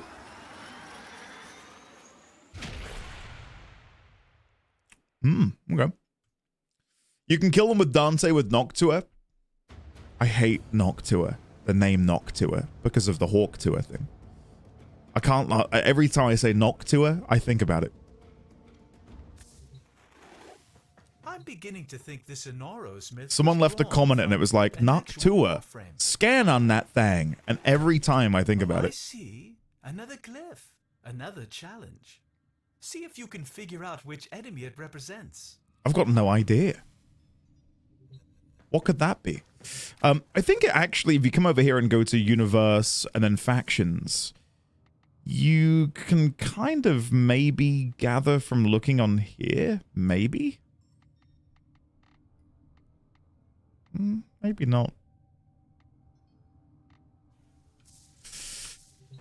The cursed avocado? I don't know what I would say that is. I would have said the murmur, but it can't be the murmur because that precedes, doesn't it?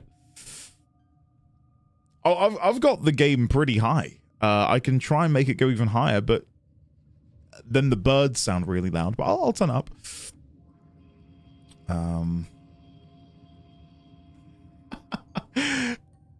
Kendra, yeah, it's been brutal. Whatever that thing is, wood, something infested again, looks infested to me. I would have guessed infested again. I can't think of what infested it is though, is my problem. Universe, factions. Wait, was it here? Infestation. What could that be referring to?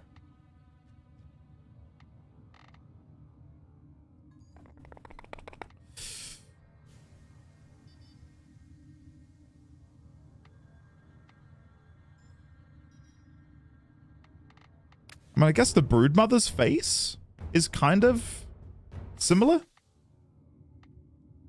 Right? Could it be the Broodmother?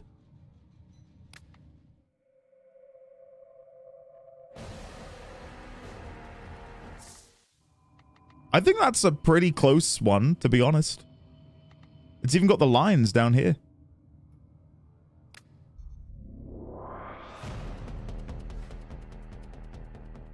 Spawns maggots that attack its target. I'm gonna say it's the Broodmother. Yeah. Broodmother Eximus, Deimos Broodmother Eximus. Right, do you know what I mean? I'm gonna say Broodmother. I'm gonna say Broodmother. We'll see how this goes. I don't know where they spawn, though, is the problem. It could be on the mission we just did on Eris. They might spawn over there. I mean, I'd guess they would.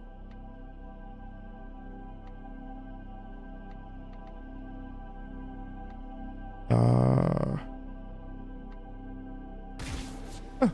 have another go. Did you check the codex for that? I just had a look in the codex. Well, we'll see. I'm gonna just, like, try and kill some stuff. See, this is what I mean about the volume. Like, if I make the game's volume go high... Like, is that too loud for you guys? Because to me, that feels like it might be deafening. Hiss, I know, man. Time flies when you're having fun. That's why it's kind of awkward, because... certain bit of my ears are bleeding. I'll battle again just in case.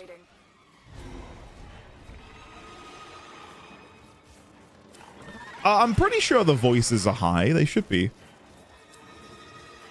Keep fighting. Another opportunity to. Oh, the host left. You got me back into Warframe, hey! Full and wrathful. I'm glad. Has been compromised. I know it's far too late, and you know, part of me wishes I had a way of tracking how many people have gotten back into Warframe from either watching the videos or otherwise.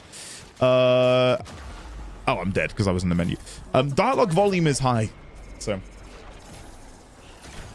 Like, I know some creators, when they get sponsored to play the game, get affiliate links. I wouldn't even want an affiliate link for money purposes. I just would have loved to have known as a number, like how many people have reinstalled the game or installed the game after having watched the playthrough I did. Just again for my own curiosity, because it's what a privilege to be in a position to reignite someone's passion for a game. I'm one of those people. You have an affiliate link? Do I? I don't think I have an affiliate link. Do I? Where did I get that? Well, how many quit? Maybe like the 3 Lunaro players who we kicked ass with. Oh! Stalker spawning. Well, this isn't the right place to fight the I mean, if it is the Broodmothers, they're not here. So I'll do one more wave, you know, and I'll probably leave after that and go to Deimos. Shadow Stalker, where is he? Oh. Come on, give me a rare blueprint that I don't have. I don't know what I could possibly want from Stalker.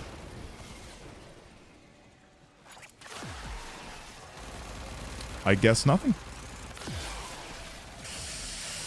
Damn, Shadow Stalker kind of dripped out. Yeah, a little bit.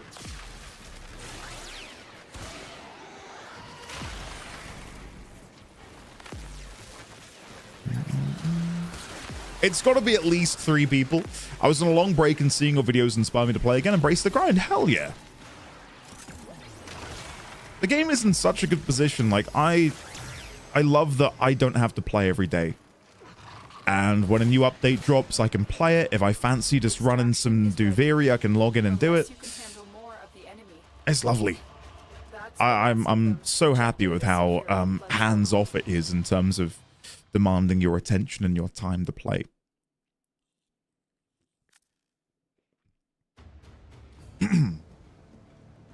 Ah, well, that's good to hear. Summersill.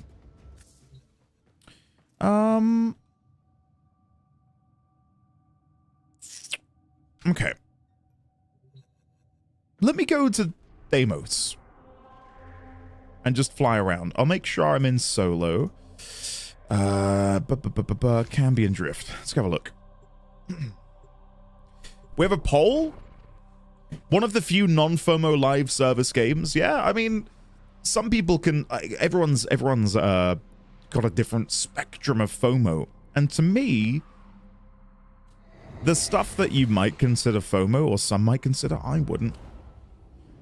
The only thing that's FOMO is the free battle pass. Am I right in thinking, though, that all of the rewards from the battle pass will come back in the future at some point?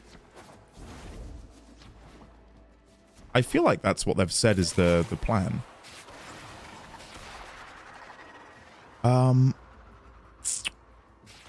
Where do I want to go? Where would I find brood mothers?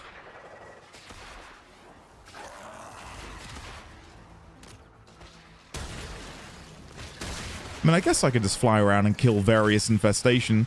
I don't think it's going to be you, but nonetheless, I'm going to shoot you just to see if he says anything. No. Brood mothers. I imagine there'd be, like... Ask the Codex? I should have looked, shouldn't I? If I had to guess, I would have imagined down here somewhere. Oh, well... Maggots are what the brood mothers spawn, but your mother isn't here, which is not what I want. I want your mother. Don't clip that out of context. I only realized what I said afterwards. Jade light.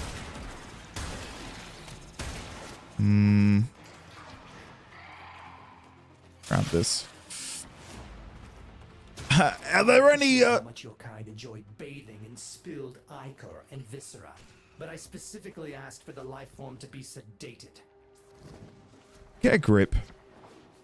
Dear, oh dear. Sorry about him, guys. He's a bit touchy-feely sensitive. The real FOMO is Excalibur Prime first to Heirloom Scarlet Spear. Yeah, I'd agree with that. And I feel like because they're in the past now, it's kind of like a... how do I word it? Like, they've learned the lesson of that. Do you know what I mean? Like, I can't really vilify them for something that happened so long ago. They've learned from it. But you are 100% right. I'm still bitter about missing the heirlooms. Dream Curly, thank you for that.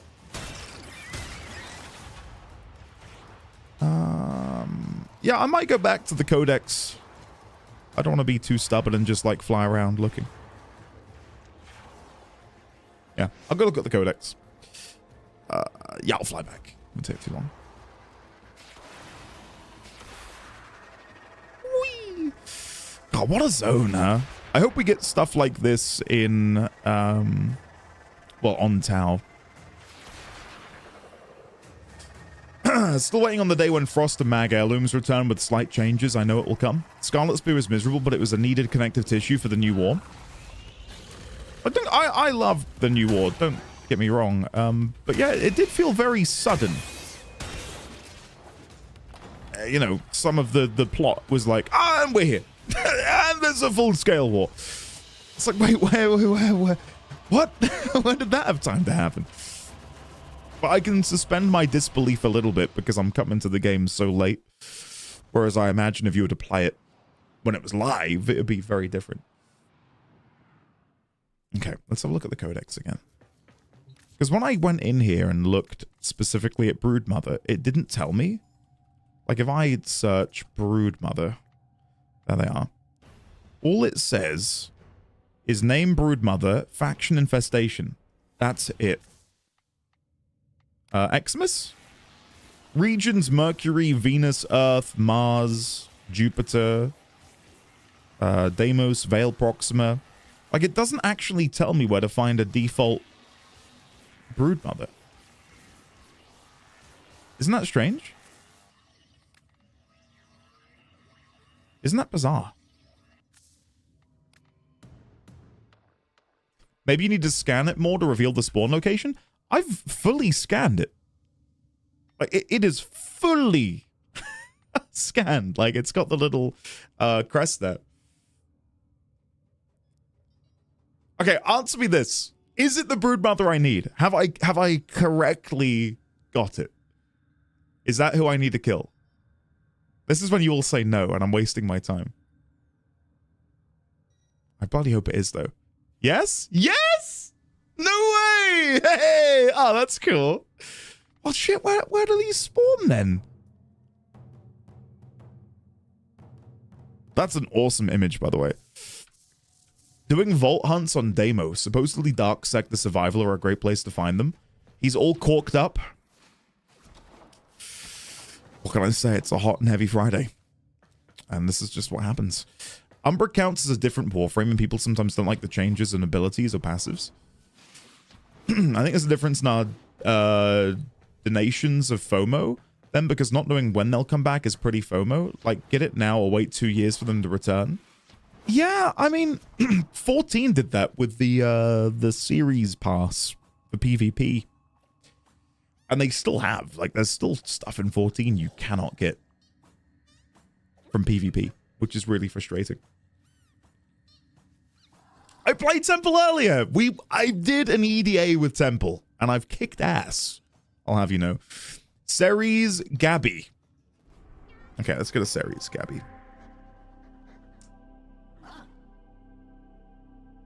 Ceres Gabby. There it is. God, it was in my blind spot. Gabby. Gabby. Let's go. Thank you. What in tarnation is this glow message?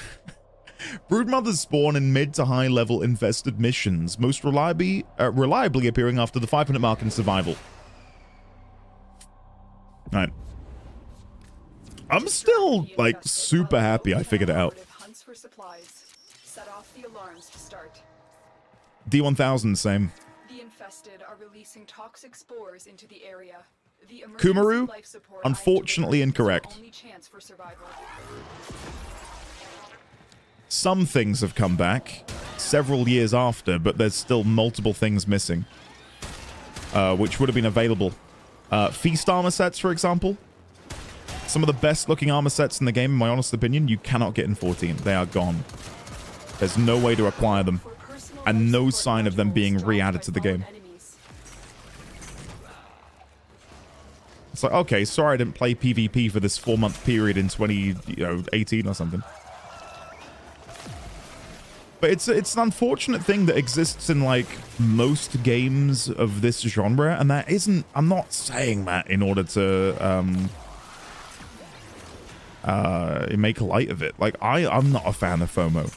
Especially nowadays, you know, being a dad with limited time, I don't have the time to invest in things in the same way I would have done maybe a decade ago.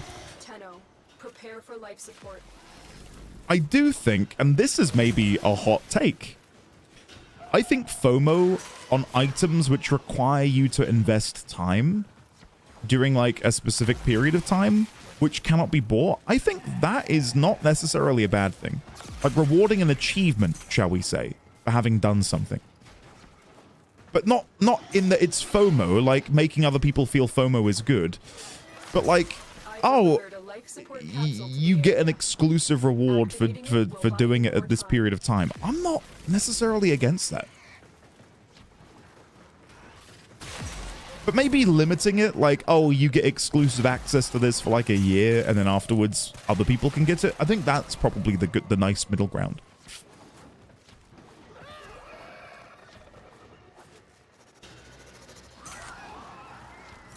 It's usually disappointing because Warframe... And by the way, what I'm talking about is so different from Frost and Mag. Like, I'm not saying, oh, have you bought it back then? Good on you. Like, yeah, good on you for supporting the game, but I don't think there should be any level of exclusivity for something that is, you know, that old.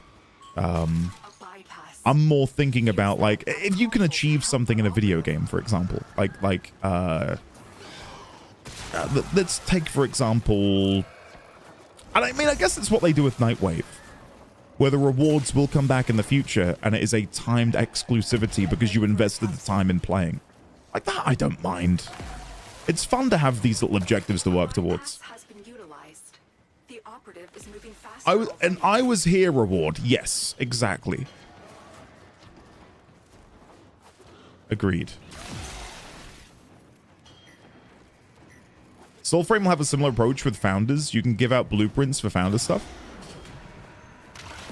That sounds pretty fun, like a fun idea.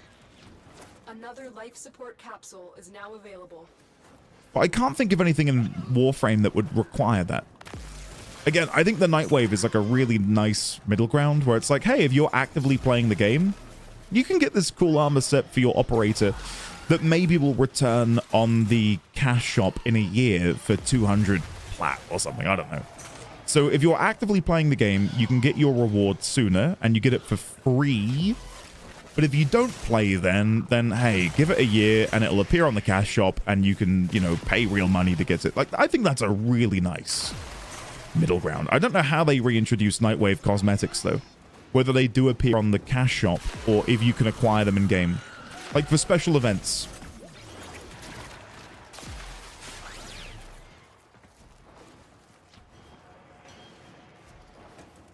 Primes also rotate out, but trading exists. Well, again, I think that's a nice way to stimulate the market. But no, that encourages group play, I find. Like being able to not lock people out of, but if you've got a friend who's got like some old prime relics, you're like, oh yeah, we'll crack them. I've got some rare ones from like late last year. I'll bring mine along. Like, I think that's kind of sweet. Speaking of operator armor sets, the Akira biker jacket looks so cool. I can't wait to get it. Yep, same. Very excited for that. I guess my example would be I wouldn't mind if they brought back the AT Time Quest pendants and Monster Hunter Wilds and let people get them with ease using the nifty new Master Rank gear. They look really nice and it'd be sad to miss out. What would you say to like color variations? Like I say this as someone with a long and storied you know, amount of time playing World of Warcraft. I have some very, very exclusive rewards from my time playing WoW, which are no longer attainable and haven't been for, you know, nearly 20 years. I like that I have those, and I think it's nice that I've got the achievement, and when people see my character, they go, oh shit, you were playing in 2007. You know, like, that's kind of cool. I like that. Would I fight to protect them remaining exclusive? Not really. Again, I think there's like a middle ground that needs to be found with stuff like that. Mods should look at general chat and Discord. Oh god. Do we have a bot?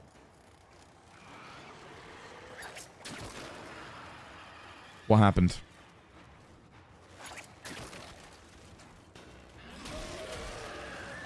What did August do? I just think of whether if I would ever participate in the activity, I do not going to touch that kind of content that I do not feel a thing toward them. I think that's fair. I think you're allowed to have that opinion. I know, Lemon, I thought we were being invaded by bots or something. I still haven't found any broodmothers, by the way, seemingly. We've got 357 kills on this mission, and I've not had a single prompt from Barrow-Katir to say I'm doing a good job. So, I don't know, what do I do, guys? What's happening?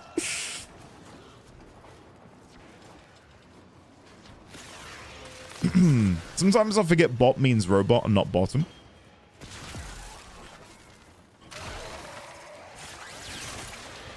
Oh, are they after? I thought it was after 5 minutes, which is what... Oh. That's not good. Just got here. What did I miss? Not much. We've learned how to play Temple today, which was really fun. Love Temple. We're currently doing Sands of Inaros. Folks said they wanted to see it, so I thought, let's do it. And We're currently waiting for brood mothers to spawn in this mission so that I can continue progressing the quest. So yeah. Finally, I know. It's taken me too long, hasn't it? Did I kill one? I didn't get any update from Barakatir, though, did I? That's what I've been listening for, is for him to be like, I see you've done it. Come back to the ship and we can see what we can do next. But he hasn't said shit. I've had no, auditory prompt to say, hey, you're doing a good job. You found the monster. Carly, hello. Sorry, I didn't say hello. Hello.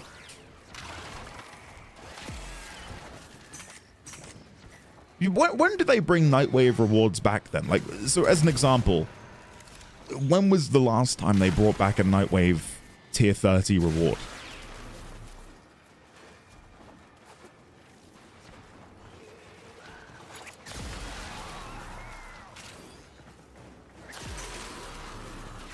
Oh, is this Nightwave? Oh, with the ship, right? Oh, that's cool. Yeah, we're talking about FOMO and how people view FOMO differently, and again, it is a spectrum of what one might consider missing out on something. Oh, there's a broodmother. Okay, so there's another one dead. No update from Barakatir, though.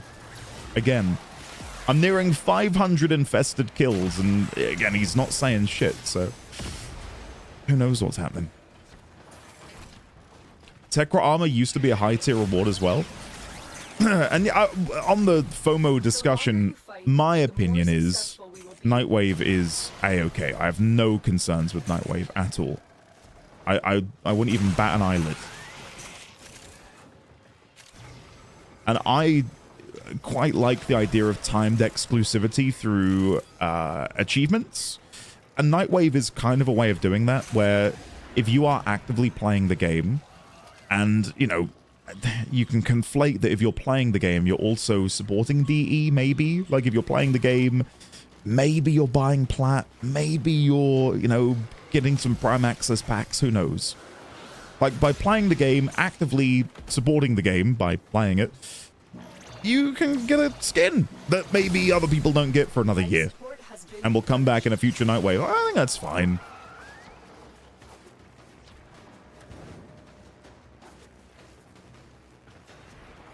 Yeah, I think it's a pretty cool system.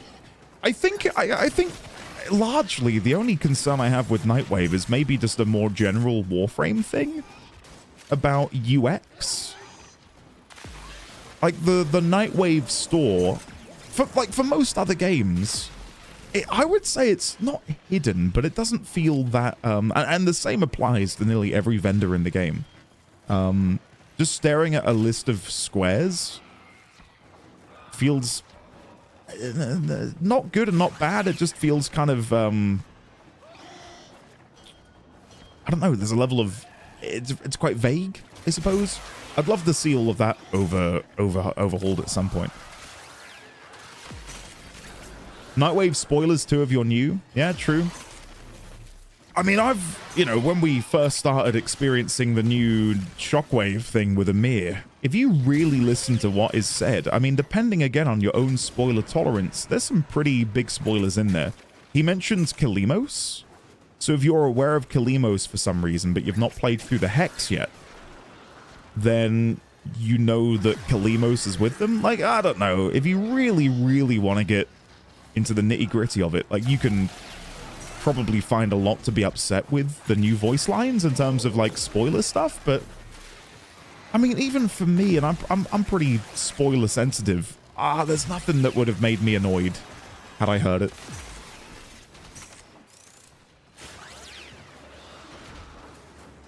Without context, it's not a spoiler. Exactly.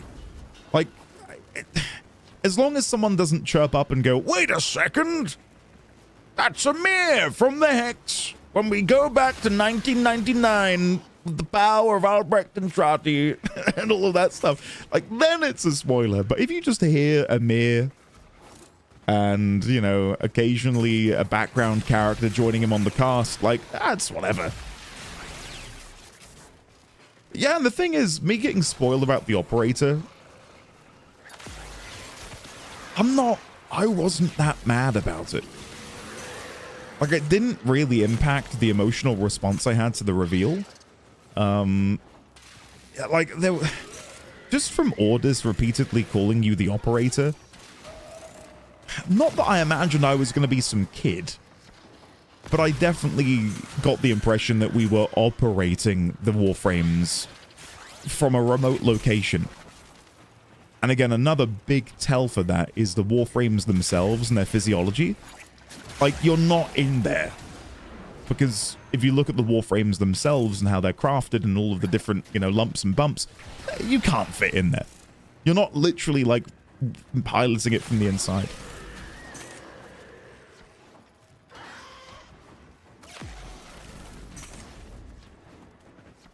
I got spoiled by face paint, but was thinking it was for some character helping you.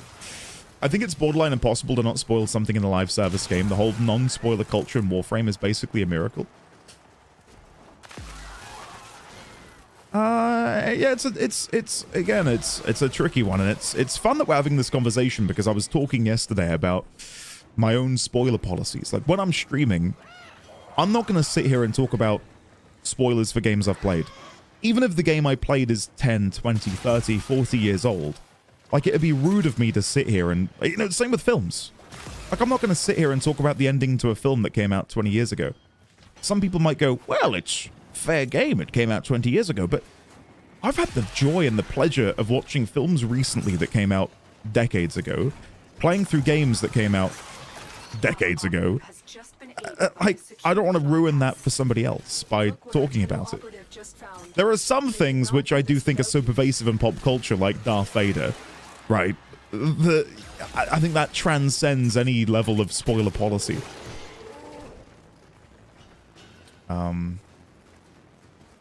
Noko is not a human. There's no little operator in there. But no, all of this to say, like, having the operator spoiled in my playthrough really did not impact me much. Like, I really didn't care. Could they have hidden it, and would it have made the reaction and the impact better? I honestly, like, I don't think so. I don't think so.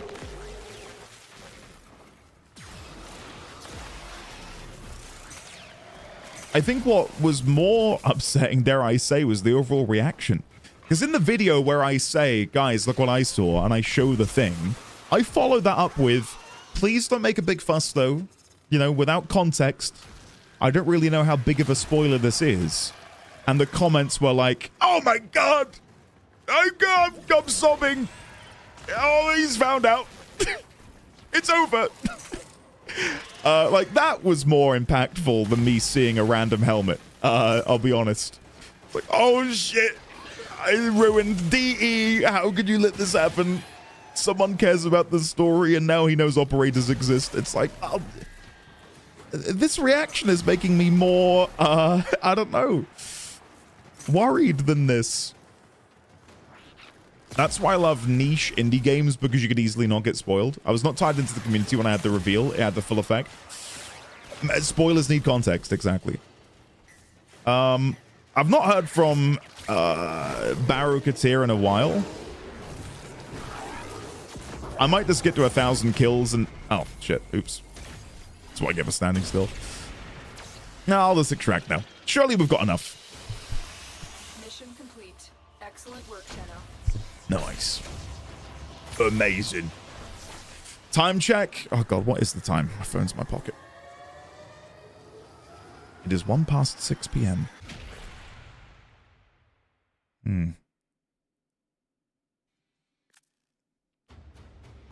Cool. Haven't seen many broodmothers in your game. I definitely killed some. Wait, where is he? Oh, you little shit. Get off my ship. Look at his eyes. Oh, he's gone. That was scary. Return the burial vessel to the tomb. I'm going to do this and hope that it ends the quest. But I have no doubt there'll be another vessel because there's 3 like statues of Inaros. So my guess is there'll be a 3rd one. By the void, the Grineer have picked up our scent. They'll take me. It's Inaros. You have to stop these animals at once. I'll think about it. Haha, yeah, sure. You happy now? Look, I destroyed the support bar. Sorry about that.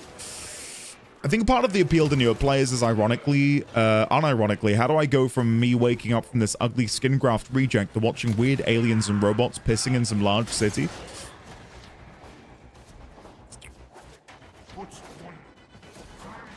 Yeah, I mean, a friend of mine who has bounced off Warframe several times, I said, listen, you gotta watch the TennoCon trailer. It is so up your alley. Like, he loves that sort of like noir aesthetic.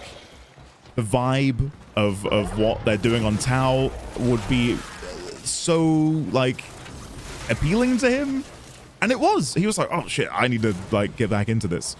And after he'd already kind of like bounced off of the story and like he wasn't really gelling with the game, I said to him, do you want me to show you what a later game zone looks like? And I showed him me driving around on a bicycle, a motorbike around Hulvania, and that also sold him. He was like, holy shit, like that is so much cooler than what I'm doing. I'm like, well, yeah, you gotta keep playing, and then eventually you'll get here. So I think for a lot of people, I think I need to hear the rest. it doesn't really matter to them.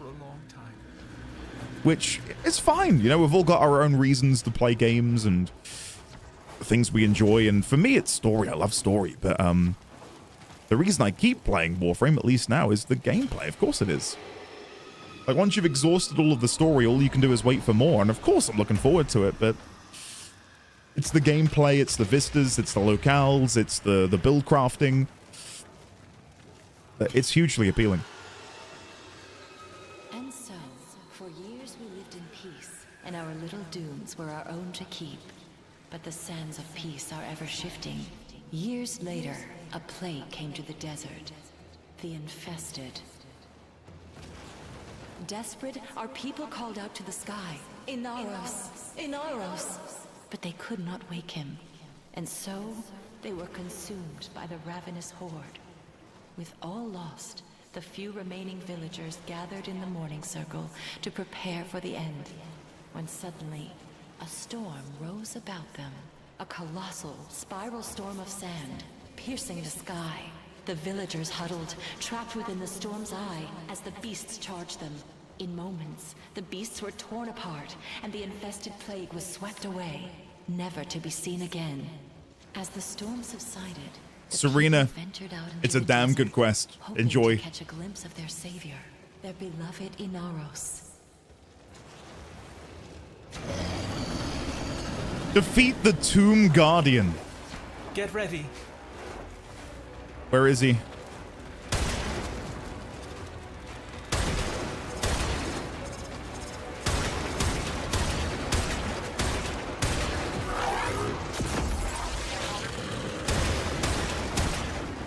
Oh, shit.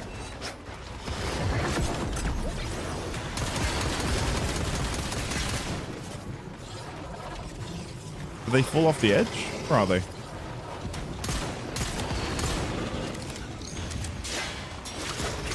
They found his glorious metal body, broken and still, lying in the sand.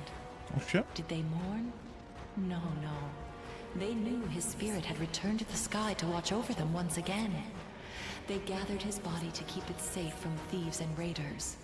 They placed the pieces within the sacred vessels and entombed them in secret, knowing that one day Inaros would reclaim his body and rise again.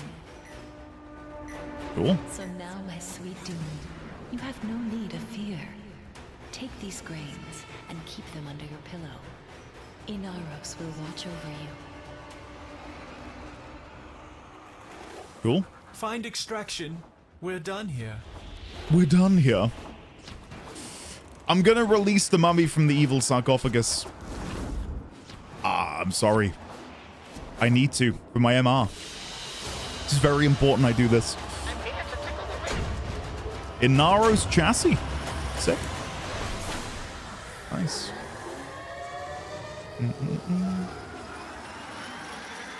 Now I want to rewatch the Mummy movies. Movies? I'm only aware of the one with Tom Cruise in it. There's other ones? The story isn't just a myth, is it? Look at this sacred vessel, one of 4, just as she described. And the challenges. You must prove your tenor. Boo this man off the stage. There's the one with the there's the one with Batista too, Andy the Troll. Speaking of Batista, he's now playing Kratos. He's officially been cast as Kratos in the new God of War series. And all of a sudden, I have more hope for the project. After they announced that or showed that first picture of like the show in production,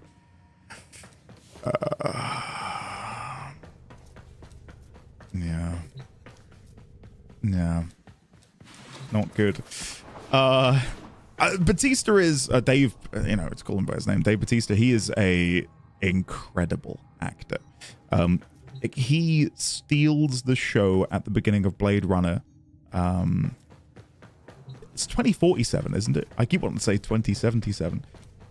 He is phenomenal. 2049, thank you. It's all the 2077 doing me in. 2049, thank you. Yeah. Like, he is incredible. He's so good at it. So, yeah. Anyway, guys, I'm going to go. We'll have to finish this another time because it's 10 past 6 and I need to go get dinner. So, if you are a YouTube member, there'll be a very fun new episode of Cyberpunk launching in about 20. If you're not a member, there's still a new episode. And you get another one tomorrow as well. Wow, look at that. But yeah, we'll be back next Friday with more Warframe, of course. I will attempt to do F&F in my own time, and then I could engage in this discussion people are having about it. Very curious to see what's going on with that, because yeah, I'm enjoying it so far. Admittedly, I'm only 2 days in, but it's damn good. But yeah, I hope you'll have a lovely weekend, whatever you guys get up to. And yeah, I don't think I've got anything else to say. Warframe's a good game. It's pretty damn good.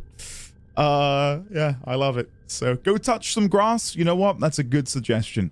Ladies, gentlemen, friends from beyond the binary, have a lovely rest of your Friday and have an even more fantastic weekend. And I will see you this time next week for more Warframe, or Monday for, I think, the end of BioShock Infinite. I'd love to squeeze a stream of Mortal Shell 2 in at some point. I've not played a Souls-esque game for a long time, so that'd be fun. But anyway, I'm going to go. Love you all. Have a great weekend. And I will see you next week. Very well.